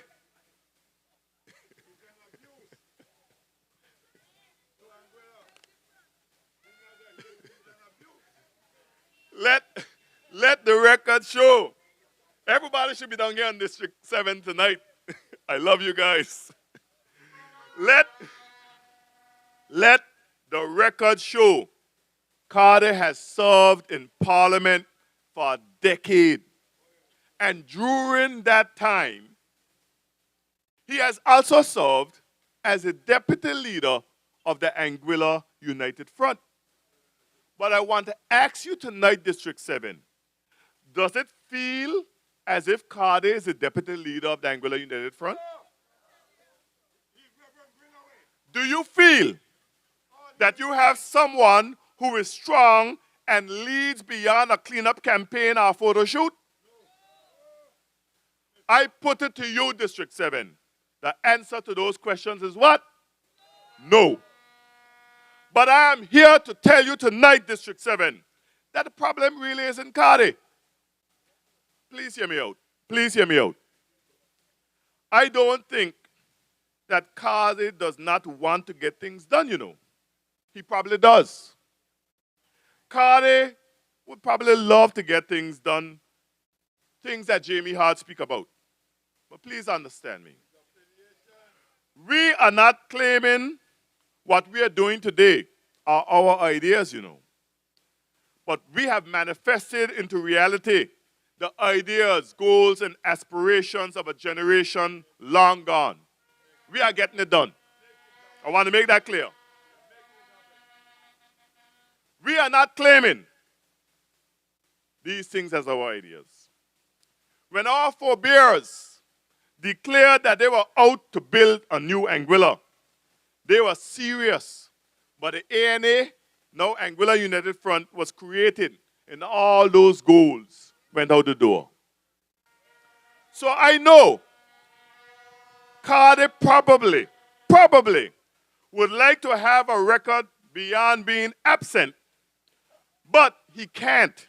And the reason why he can't is this: because of the way the AUF is structured. Cardi is only filling a hole, holding a seat, a spot, but he has no power, no say, and will get nothing done for District 7. Even in his elevated position as deputy leader,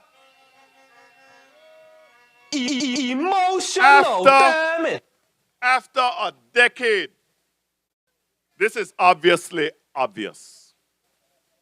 After a decade, so the child who was 10 years old when he was elected is now in college. I say to you tonight, District 7, in Jamie Hodge, this will change.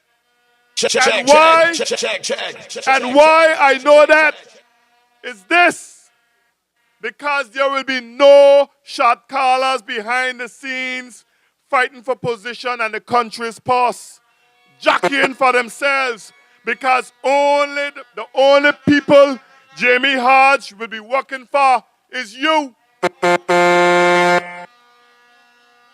I want to say to you tonight, District 7, Jamie Hodge will bring the change that you so desperately need. And how I know that is this: because we have a premier, Dr. Ellis Lorenzo Webster, who listens and supports his elected team, because he knows his elected team represents who? Represents you. Not the greedy shot callers in the background. Those same shot callers you hear on radio trying to grab power and wealth for themselves, only to peel off a few crumbs to you. You have the shot caller who told his workers at Cable and Wireless that he can run the company by himself and a dog. Ask those workers. You have the shot caller who disenfranchised dozens of landowners over on Merry for Silliman and got commissions on every sale. You have the shot caller who's out on bail on financial crimes. You have the shot caller who told the premier that he must call him every morning at 6 a.m. for instructions. You heard him today. You have the shot caller, District 7, who has been banned for life from Wall Street and now want to get rich on the backs of the people of this country.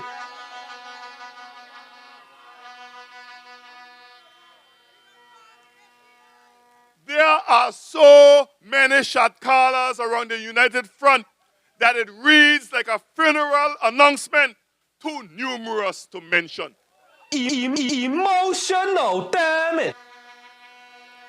I say to you tonight, District 7, Cardi cannot represent you. He just can't. Some people are saying he won't, but I'm saying he can't. They don't listen to him. They do not respect him. And by extension, they do not respect you. Remember what they used to say about people from West End? Don't forget the history, ladies and gentlemen. Don't forget what they said about us from the Western End. But they need him to continue underrepresenting you. That is why you must go out and elect Team APM. And you must go out and overwhelmingly vote for Jamie Hodge, the boat.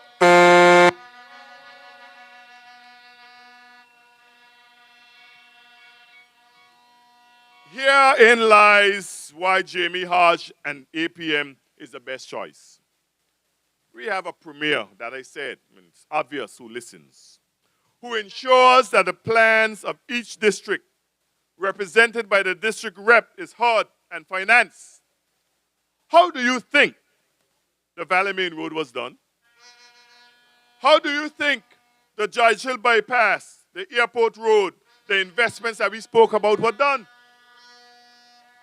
Do you think it was manna that fell from the sky? They were done because Premier Webster listened to us and then, through the budgetary process, funded those projects to ensure that our constituents, the people of Anguilla, benefited. It was your ideas and those of a bygone generation that came to fruition because he listens, and by electing Jamie Hodge, you to District 7 will have the sort of representation you deserve. I want to say to you tonight, do not be fooled by glossy manifestos. If you listen to them today in their manifesto, all they did was take all the things that APM is doing and brought it out as their manifesto.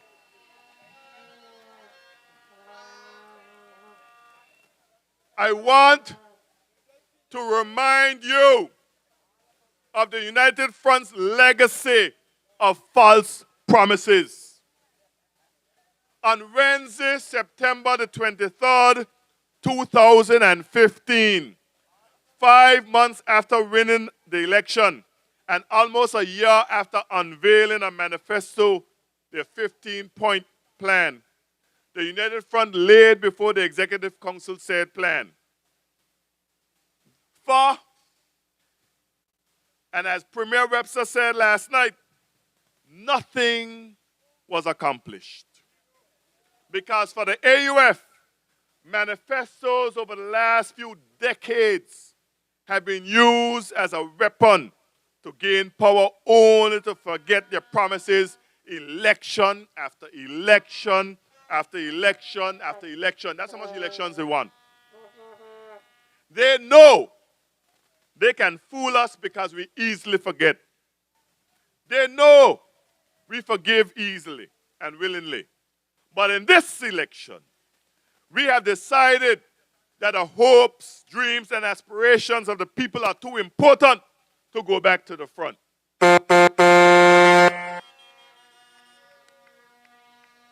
You see, District 7, I read somewhere that a promise is a comfort to a fool. I read someplace that man is easily swayed by convenient lies. I saw somewhere that all the disasters that has befallen Anguilla, the Anguilla United Front was the worst disaster Anguilla has ever faced. And if you listen to the shot callers on radio, you will know that the infighting in the belly of the United Front is going to be worse than ever before. If you watch, you got to watch carefully, who is now endorsing them and stepping on their platforms, you will know that the worst is yet to come. How is it? How is it that they want to claim that this is a new United Front, but you have a man standing on platform in Pampers? Emotional damage! Where's the therapy button? A man, I'm not making up, I saw Neil Rogers in Pampers. But what you don't know is he had a pamper over his pants and a pamper under his pants.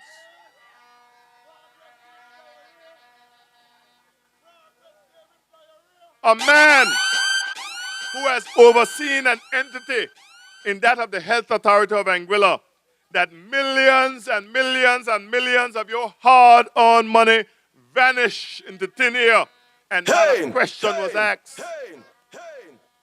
How is it that this new AUF, Delmo, how is it that this is a new AUF. Yet you have the old leader on the platform trying to replace Minister Kentish Rogers with a mere vibe trickling down a little lake. Is it really a new AUF? No. This is the same old guard, the same old party, the same old ideas, the same old nasty games, which can only result in the same old record of inaction. And why is that? Too many chiefs to satisfy. Think about it. Really think about what is going on, Anguilla. You need to stay on the boat, ladies and gentlemen. Vote for Jamie Hodge. In closing, it's getting very loud over there. Beautiful. In closing, I would like to remind us of James chapter 2, verse 18 that states, "Yea, a man may say, thou hast faith, and I have works. Show me thy faith without thy works, and I will show thee my faith by my works." Raise card his works. I want to say to you, Anguilla, we cannot risk our future with a party of no ideas, no record of accomplishment, and no vision. Anguilla cannot risk its tourism industry with a party whose leader has openly said that she would like to eradicate tourism by diversifying our economy totally away from tourism. Anguilla cannot risk their salaries with a party that said that they would prefer income taxes and tax your service charge. Anguilla cannot risk its airport with a party that said they will pause our development and privatize our airport while begging the British to fund it. Anguilla cannot risk Anglic with a party that made public its plan to sell off Anglic to Patrick's friends in China. Anguilla cannot risk our future by going back to the front. And District 7 cannot risk another 5 years of smiles, beers, and a lack of representation. So I say to you tonight, go out and vote Jamie Hodge the boat. Place your five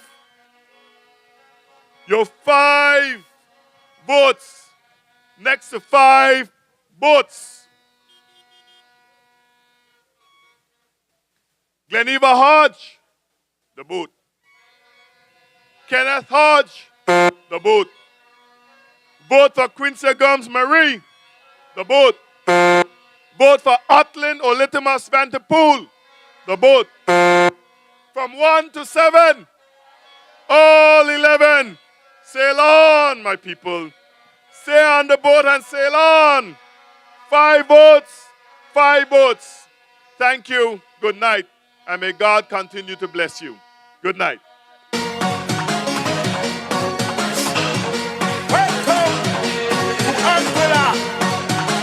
Summer Festival. It's a jubilee.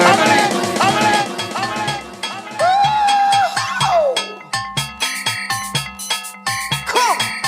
The road is mine. The road is mine. The road is mine. The road is mine. We hook up on the highway with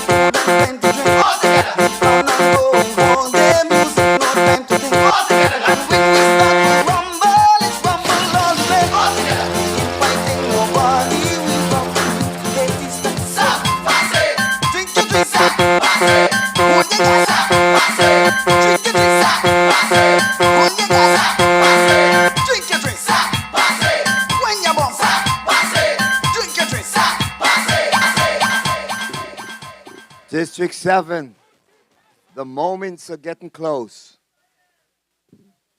Tomorrow evening, we'll be at the Lansing Bowl Cultural Center with a big rally. That music that you just heard, Crossfire, they will be there. Bring your horns, bring your flags, because we're going to get on Wasi. It's for the best.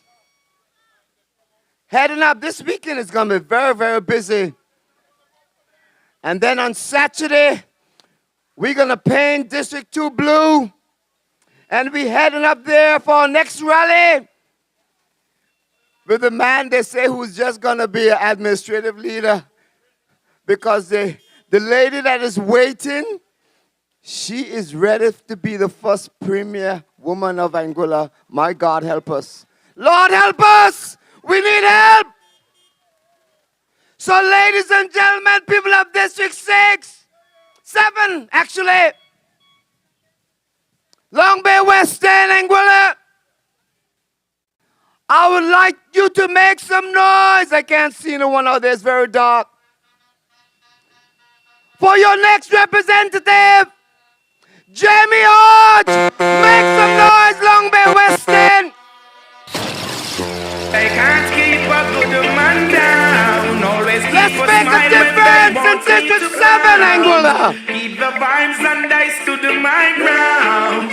They will never ever take my crown. Oh, Jah bless, I say no man curse. Things getting better when they thought it would be worse. Here comes the officers asking for a search. They found no weapon, just only a draw first. But I'm so solid as a rock, they just can't stop me now. Good night, District 7. I can't see you. Come closer. Good night, District 7. I stand before you today, not just as a candidate, but as your humble servant, deeply committed to our beloved community.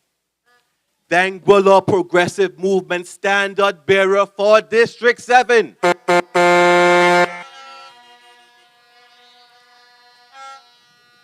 For over a decade, my opponent has held the position in the Honorable House. However, we must ask, where has that position led us? What are the tangible benefits arisen from those years under his leadership? Today, I want to bring to light the glaring truth.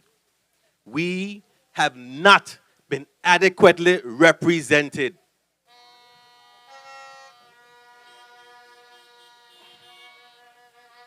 Many of you have voiced your concerns, your aspirations, and your needs. But where, I say, where has those responses been? While my opponent may tout his volunteer work as a hallmark of his contribution, I need to ask, is that the only measure by which we should assess his candidacy?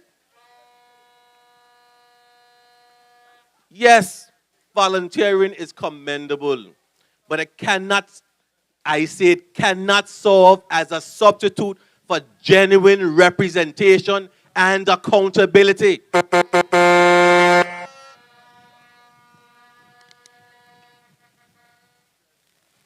Volunteer work should empower communities.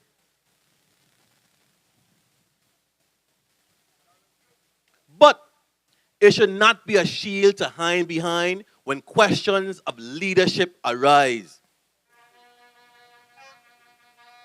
It should not be the only platform on which one campaigns, particularly for someone who has occupied a seat in the House of Assembly for over a decade. Now I say, let's play back his 2015 message. Sounded the same like 2020. Now today, there's no message. He campaigns on what he did for a selected few. And of course, his attempt to slander my good name in a sorrow hope of distracting you with my message to my community. Now I see, away from my speech, where's the Cove Jetty in that 10 years? Where's the team that his team touting over and over again on these platforms that they're going to do? Is he not elected in the House of Assembly? I can remember when the job at Aurora was going, having Anguillian to say, let's look for an opportunity. Cardigan Cano went out there and say, I will apply for a caddy job. I will apply to be cast assistant. I will apply to ensure that we take those jobs from the young men and women of Anguillian people. But yet, today, he's saying on these platforms that he cares for us in District 7. Tonight, my people, I share my vision with you, a vision that's inclusive, welcoming, reflective of all the voices in District 7. We are more than just neighbors. We are a family with shared hopes and dreams. It is time for each of us to strive together.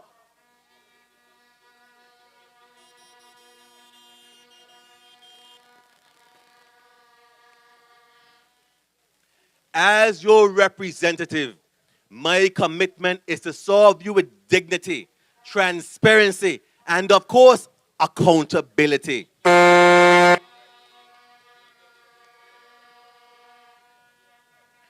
For I believe in governance that is not just about making decisions, but about standing alongside each and every one of you, hearing your concerns, and advocating for your needs. No, our district deserves a true leader. No, I say this clearly. A leader that truly puts Anguilla first, not a campaign slogan, but someone who prioritizes your voices and your aspirations.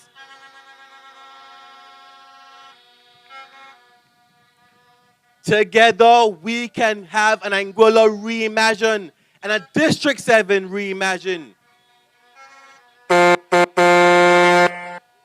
As my goal is to advance the cause for our people, enhance our education, voice our concerns in the House of Assembly, improve our healthcare, creating more jobs for the people of District 7, and to ensure that every corner of our community is vibrant and alive.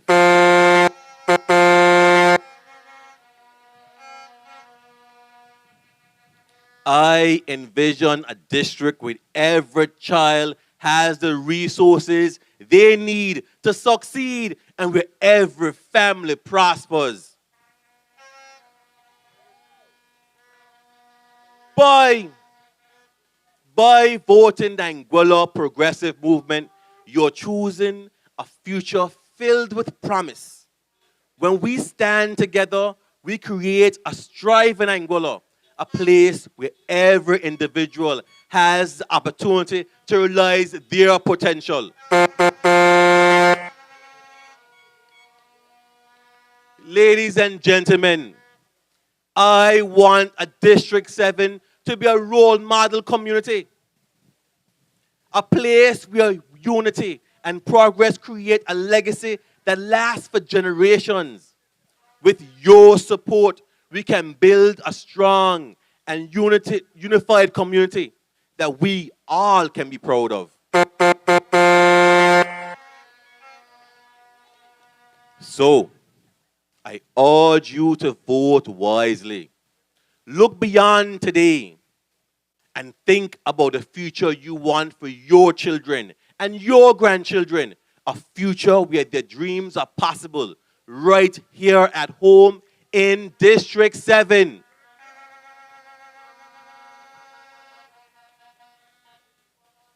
As we move forward, let's unite under a simple yet powerful mantra. say yes to progress. I say yes to progress.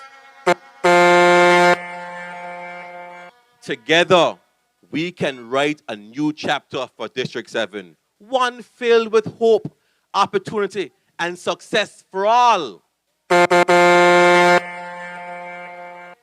Then we have one choice. I say one choice. Vote the Anguilla Progressive Movement. I say vote the Anguilla Progressive Movement.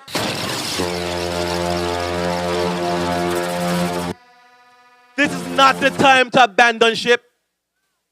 This is not the time to abandon ship, District 7. In District 1, vote the leader of our party, the captain of our ship, Dr. Ellis Lorenzo Webster. In District 2, vote Lennox Vanterpool. In District 3, vote Courtney Morton. In District 4, vote D. and Kentish Rogers. District 5, Mr. Merritt Prince Richardson is our coach who will lock us in with another championship term. And of course, District 6, the place where Hayden share nothing but licks. Vote Hayden Hughes. District 7, I want you to hear me very well. I am Jamie Darren Hodge. I am ready to chart new waters, ready to bring District 7 to heights we have never seen before. So I say, in District 7, we are going to vote Jamie Darren Hodge.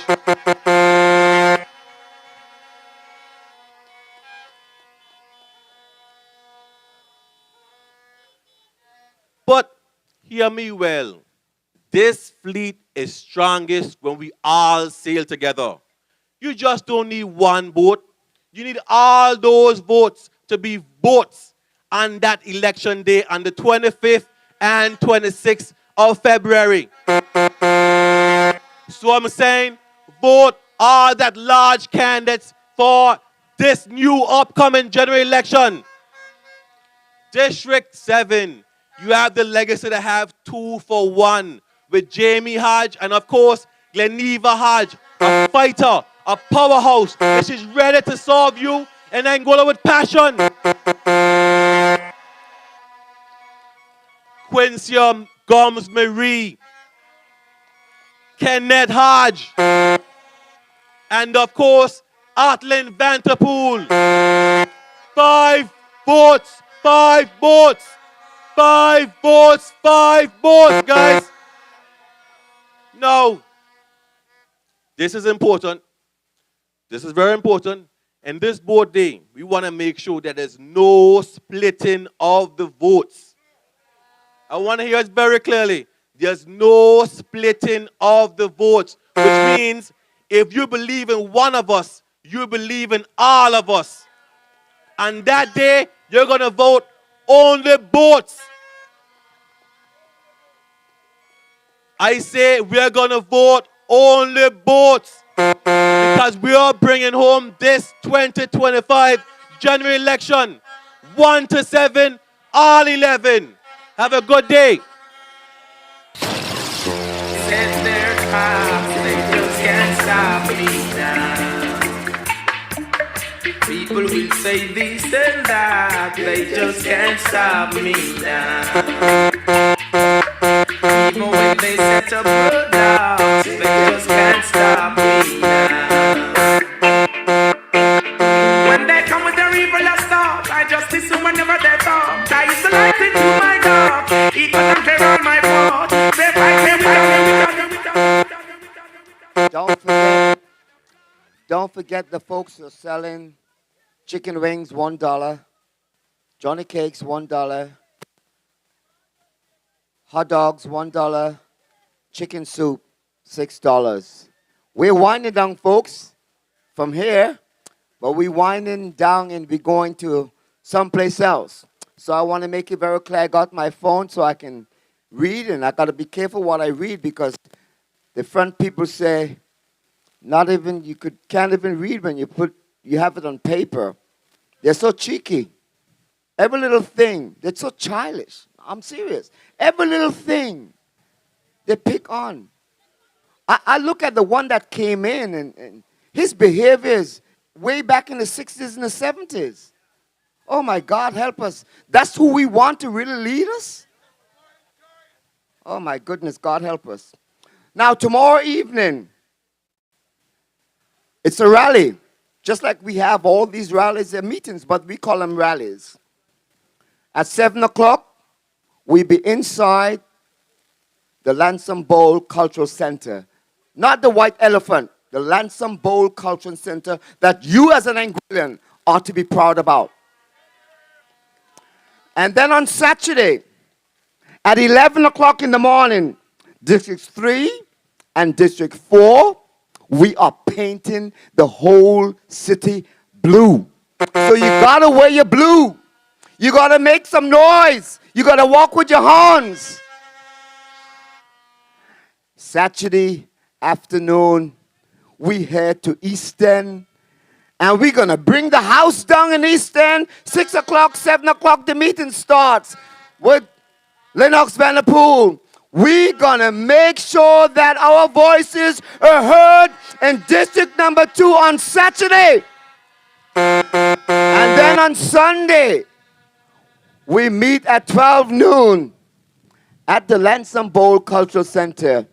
And that's where we kicked off the motorcade. I don't know the route, but we probably is gonna go to the west from there. Because I know one thing, we're going to be in and up in Island Harbor. You remember the last 5 years when we end up in Island Harbor, and that sent everybody the message. We want to have it even better than then. We want to make sure that when folks are still in West End, the cars are just getting in Island Harbor. We want to show them and let them know who rules Anguilla. Anguilla was not left in the will for them. Because their behavior, they act as if someone wrote Anguilla on the paper for them, but it's not. Anguilla belongs to the people of Anguilla. Make some noise, District 7. So that's our weekend. But right now, I want to introduce to you the captain of the ship. And I don't know if you realize what you have as a leader. But a leader is someone that takes his people with him. I don't know if you listened to the debates last night, but as soon as Dr. Ellis Lorenzo opened up his mouth, you heard that commanding voice. You heard a man with integrity, a man that's humble, a man that's passionate about his country, a man that is making the difference in Anguilla people's lives.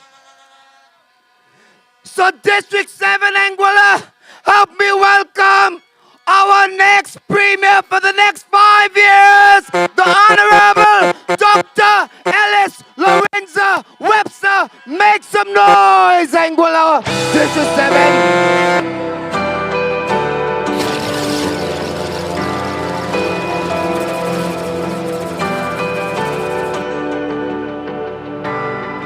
They say this mountain can't be moved. They say these chains will never break.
Good night, West End.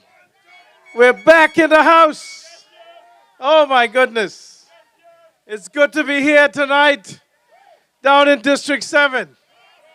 And this blue wave that is just moving through Anguilla, from Island Harbor to West End, from Shoal Bay to Forest Bay.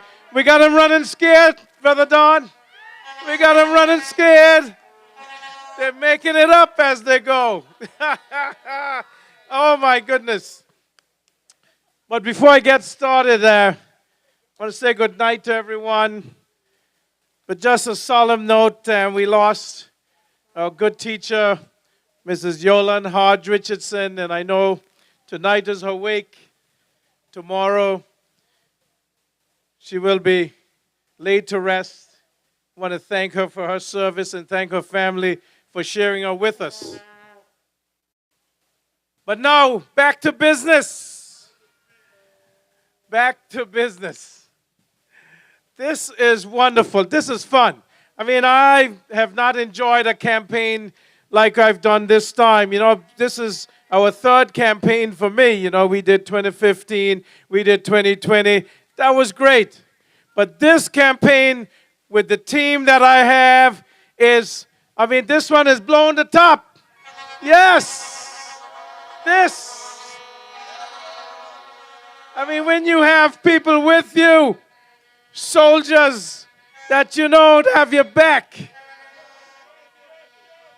people that care about this country as much as I do, that is what we need as we go forward. That is what the Anguilla Progressive Movement means to all of us and means to you, the people of Anguilla, here and abroad. It is time for us to have people that care about the country more than they care about themselves. And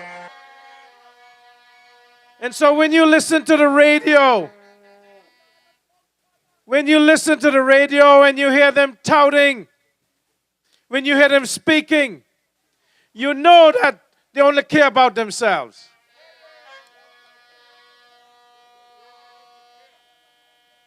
They heard that there are reserves now. You know, when we came in, there was less than 1 day's reserves. Now we have 332 days reserves. They heard their reserves in the Treasury, and they want to get at it. And we know that every time that they get their hands on the money in the Treasury, it disappears very fast. So fast. In 2015, they won the election April 22nd, 2015. They came and found there was $33 million in reserves, and by December of 2015, it was gone. Completely gone. Now they started out $16,000 for a lavish party at the inauguration. $16,000. So once they started that, I guess they turned on the spigot and it ran out of the Treasury faster than you can say. AUFers. This is what we have to look forward to. If the AUF gets back in office, we cannot allow that to happen, as Courtney said in District 3. East to west, north to south, we have to keep the AUFers out. Hold your butts up!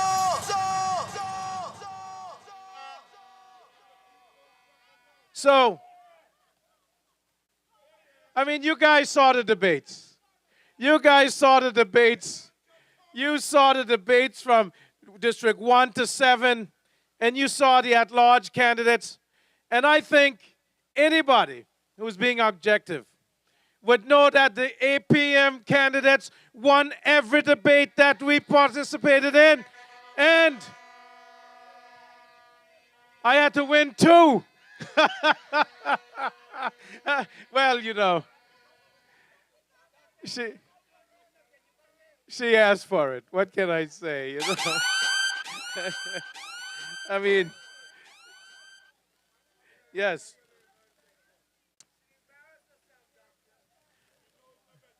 Embarrassment, yes, that's true. But we are about to end the campaign. We have elections next week, Tuesday and Wednesday, the 25th and 26th. And you know what we want. You know what Anguilla needs. All that is correct. I see the sign down there, 1 to 7, all 11.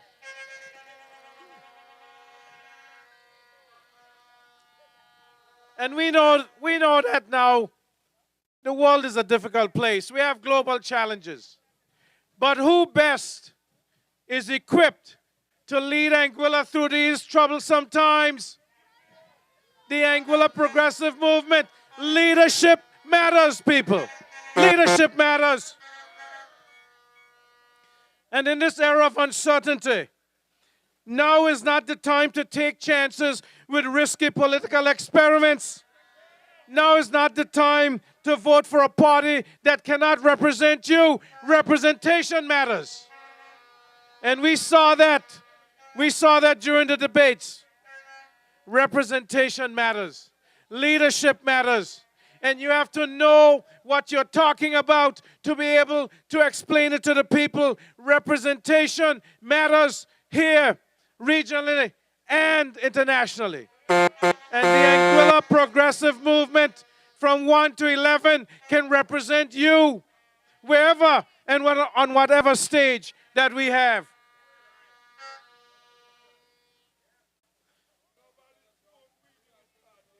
So,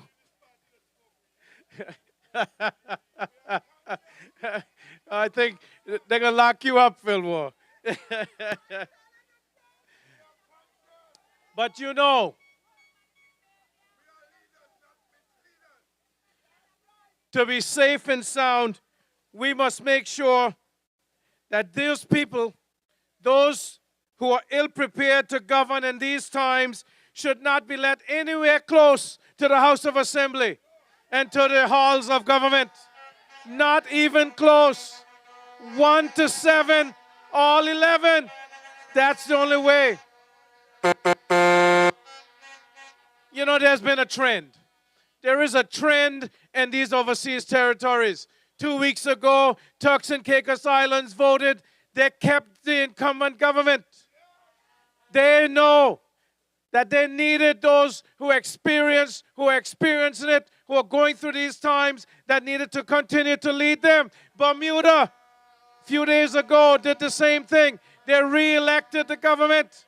And next Tuesday and Wednesday, the people of Anguilla, following that trend, understanding that the APM is the government that needs to continue taking us through these turbulent times, through these rough seas, not through a little lake, but through rough seas, that you, the people of Anguilla, will re-elect the Anguilla Progressive Movement, 1 to 7, all 11, 5 votes, 5 votes.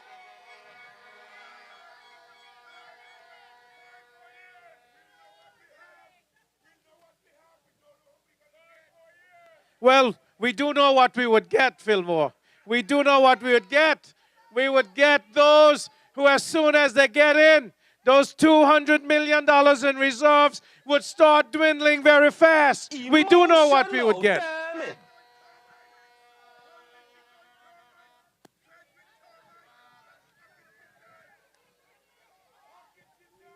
But you see, you've seen what has started to happen. The other side, they're getting so desperate. They're sending out the rejects. Those who ran before, who could never be elected, they're sending them out on the radio. Those failed business persons, those who can't go back to Wall Street, they're sending them out. And we know that they're scared. They're scared of us. You know why that is? Because they realize when the Anguilla Progressive Movement is re-elected, that there's no chance that they can come back. I heard about their secret meetings. They are now passing money fast and furious throughout the districts, especially District Number 4, because they feel that if they take down the Queen, that they will take down the government. But they tried that before. You heard her say it last night. They told her that if she did not follow their lead, that they would take her down. But she, with a stiff backbone, she stood up to them. She came back, and she's been working hard for the children of Anguilla. She's been working hard for the people of Anguilla. The social development and education has never seen such a minister before who's getting things done. And when they had their chance, to build back the high school, they moved it up in the quarter. And they couldn't finish it. And this administration, the new minister, Deanne Kintich-Rogers, had to put the money in to make sure that we could get off the split shift system, make sure that we could open the school, make sure we could stop the social ills that were formed because of 7 years of the split shift system. And we're getting a TVET program. This is all being done under this minister, and yet they say that she's done nothing. I mean, give Jack his jacket. Give the woman her credit. You know, if you think you can do better, then go out there, win, and do it. But don't look down and say that she's done nothing. She's been working hard, and we will make sure that we prop her up so that she can continue the great work.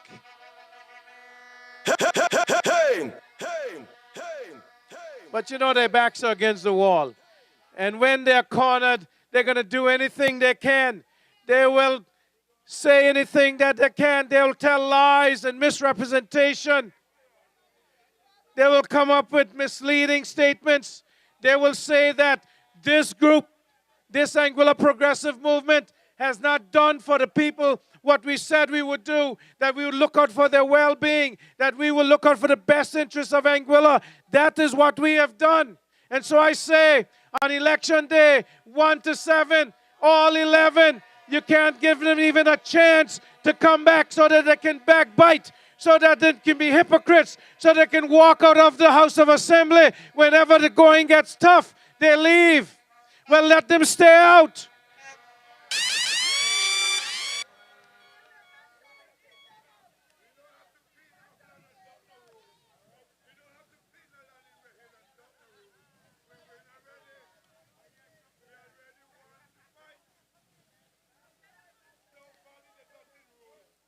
But they have shown what they will do. And when they've shown you what they will do, believe that they will do it again. Before, when they have come in and the road has been paved for them and they come in and there's money in the treasury, there's surpluses, there are reserves, before you know it, they disappear. In 2010, in 2009, under the Anguilla United Front administration, there was $65 million in reserves. By January 1 of 2009, by October 1 of 2009, it was all gone, zero. What did they have to show for it? And in 2015, 33 million went poof. Somebody in Island Harbor said, you have to check with Casper the ghost. Well, they say now the same thing happened with $4 to $6 million a year from the Health Authority subvention. Where does this money go? And the returning former minister, who is now a candidate, said, if we're concerned about it, ask the AG to do an investigation. And if you can't find out what happened to it, sit down and shut up. That's how much he cares about your hard working money that the people work hard for. This is...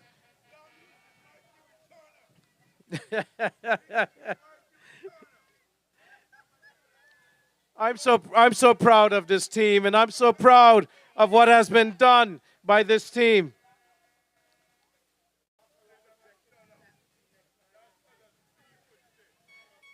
So we have a great team. All of you can say that this team that we have assembled is the best team that Anguilla has ever had. running for office.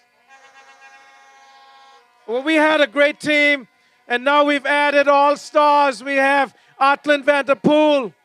We have Lennox Vanterpool.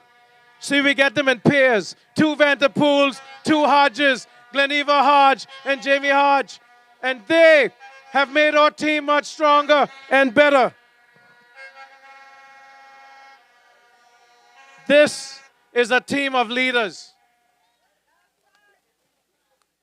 With your support and your love, Quincy Gomes Marie and Deanne Kentish Rogers, they have shown that they have what it takes to keep Anguilla on this path of upward progress, this trajectory that will take us to financial independence. In one term, ladies and gentlemen, they have shown you that they are consequential representatives. They have what they can show that they have done. And we keep forgetting how powerful they are because they're so young. But they have done so much for this country. And then you have Hayden Hughes.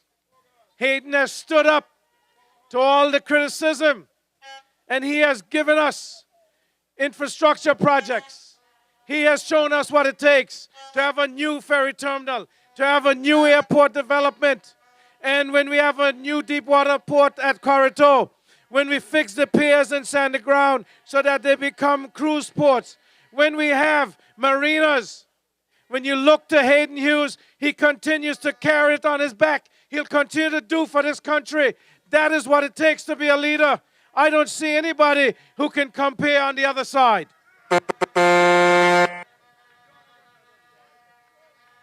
And Merrick Richardson, he is just warming up. The things that he has planned in the next 5 years, the young people will see that he is doing for this country what is necessary and what he said he would do.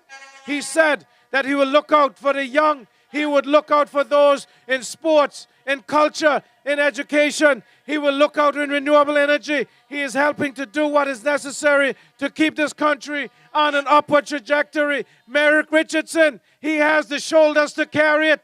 I don't see anybody on the other side who can compare to him.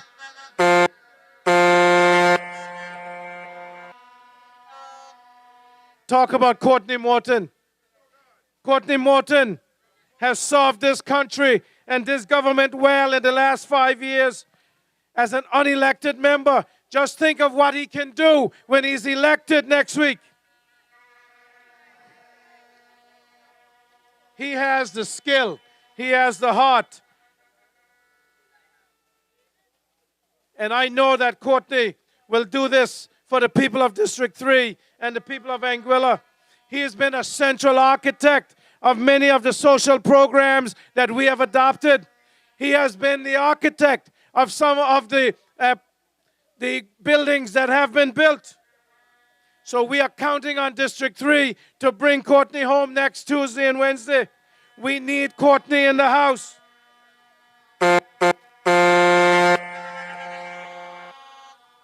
And I talked about our 4 new additions. Atlan Vanterpool, he's been there before, so he knows how to do it.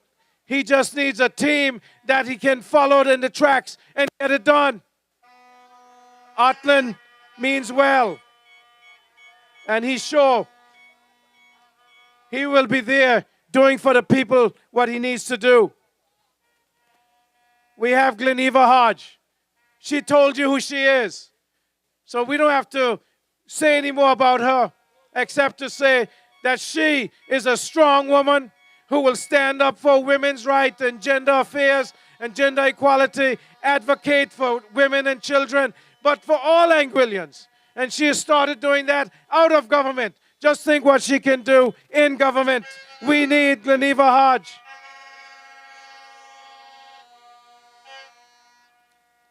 And I don't have to talk about the maestro.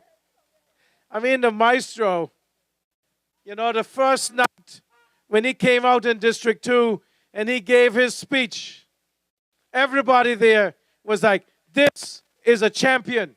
This is who we want as our representative in District 2. And then at the debate, I mean, you know, he softened up the leader of the opposition, the District 2 representative, so much that I didn't have to do much last night.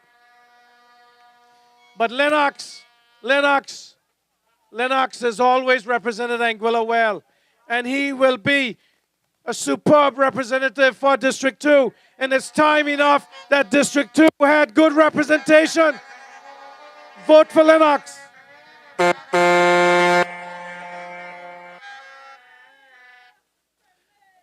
But I've saved the next one for last. In this district, when Jamie Hodge said that he would join the APM, we were elated.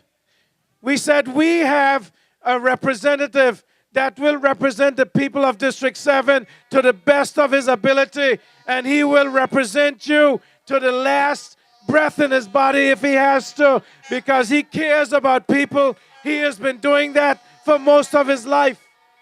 Jamie Hodge, he is already advocating for you. He's already given us ideas. We have those ideas that we're working on already, and Jamie Hodge will spearhead what is best for this district.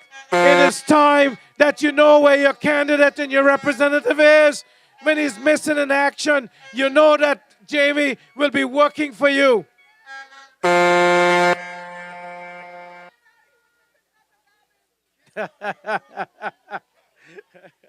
So keep hope alive. Keep hope alive. Next week, we're almost there. 4 more days to go. 4 more days to go. And you get your chance to vote in this Anguilla Progressive Movement. Again, 1 to 7, all 11. That's what we have to do.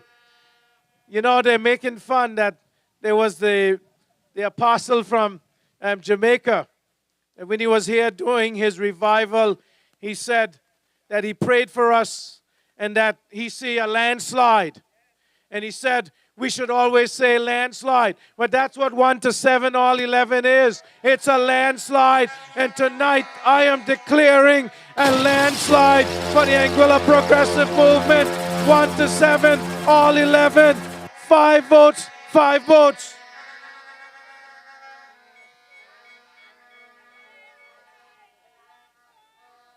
That's it. That's what we have to do. The people of Anguilla deserve this continuous government. I mean, what do you think would happen if the AUF wins? You said it. Anguilla done. And we cannot allow that to happen. So next week, Tuesday and Wednesday, when you go to the polls, you vote 1 to 7, all 11. In District 7, you're going to vote on the left-hand side of the ballot. You're going to vote for Jamie Hodge. And on the right-hand side of the ballot, you're going to vote for Quincy Gomes-Marie, the boat. You're going to vote for Gleneva Hodge, the boat. You're going to vote for Kenneth Hodge, the boat. You're going to vote for Atlan Vanterpool, the boat. Make sure when you see that little circle, you shade it in. 1 to 7, all 11, vote the boat. That's the only symbol you should see. On the left-hand side, the boat. On the right-hand side, 4 votes. That's why it's 5 votes, 5 votes, 5 votes, 5 votes. Say yes to progress. Say yes to Anguilla. Say yes to the Anguilla Progressive Movement. 1 to 7, all 11. Let's see. There's my team. And we are saying we are the best team to take Anguilla forward, because it should be forward ever, backward never. We cannot go back to the front. So for Anguilla to do well, you need the Anguilla Progressive Movement. Good night. God bless you. Thank you. All aboard! Ship ahoy! Yes, we come again. Can't be far for we. It's a must for me. Wakes me up my slumber. Makes me do a number. Yes, we time again. To lose and we break. Find myself a partner.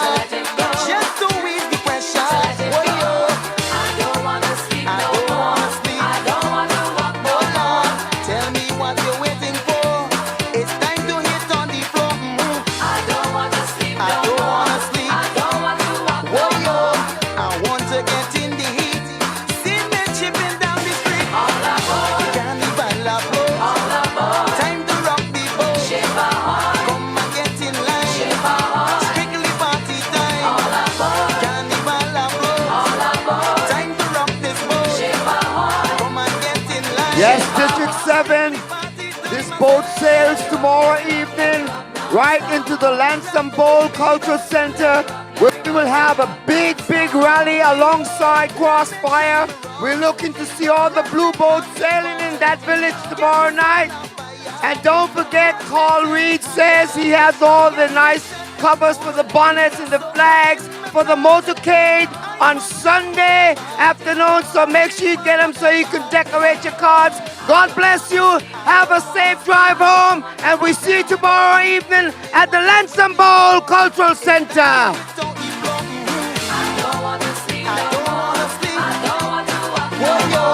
Tell me what you're waiting for. It's time to hit on the floor. Carnival approach. Time to rock this boat. Come and get in line. Strictly party time. Carnival approach. Time to rock this boat. Come and get in line. Strictly party time, I say. Let me rock non-stop. Let me rock non-stop.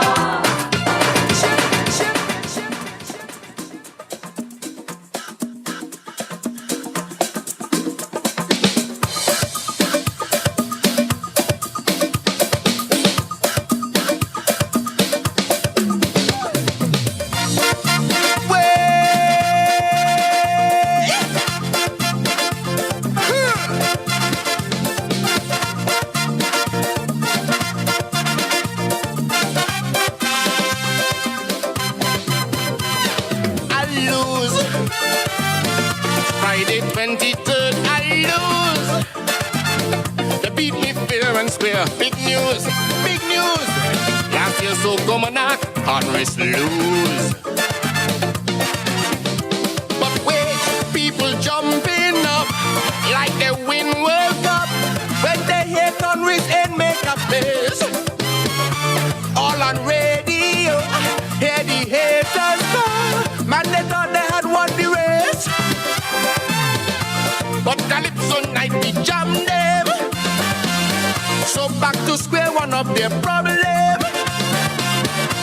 That they cannot take the Tiger's crown. Despite the ill will to bring him down. Man, they try to blame it on labor. Excuses flowing like water. Every battle they bring, I turn round and win. Yeah. Man, I got them going by the press. Man, they break in a sweat. Hear them. Hear them. Cause they can't figure out how to keep this king out of here.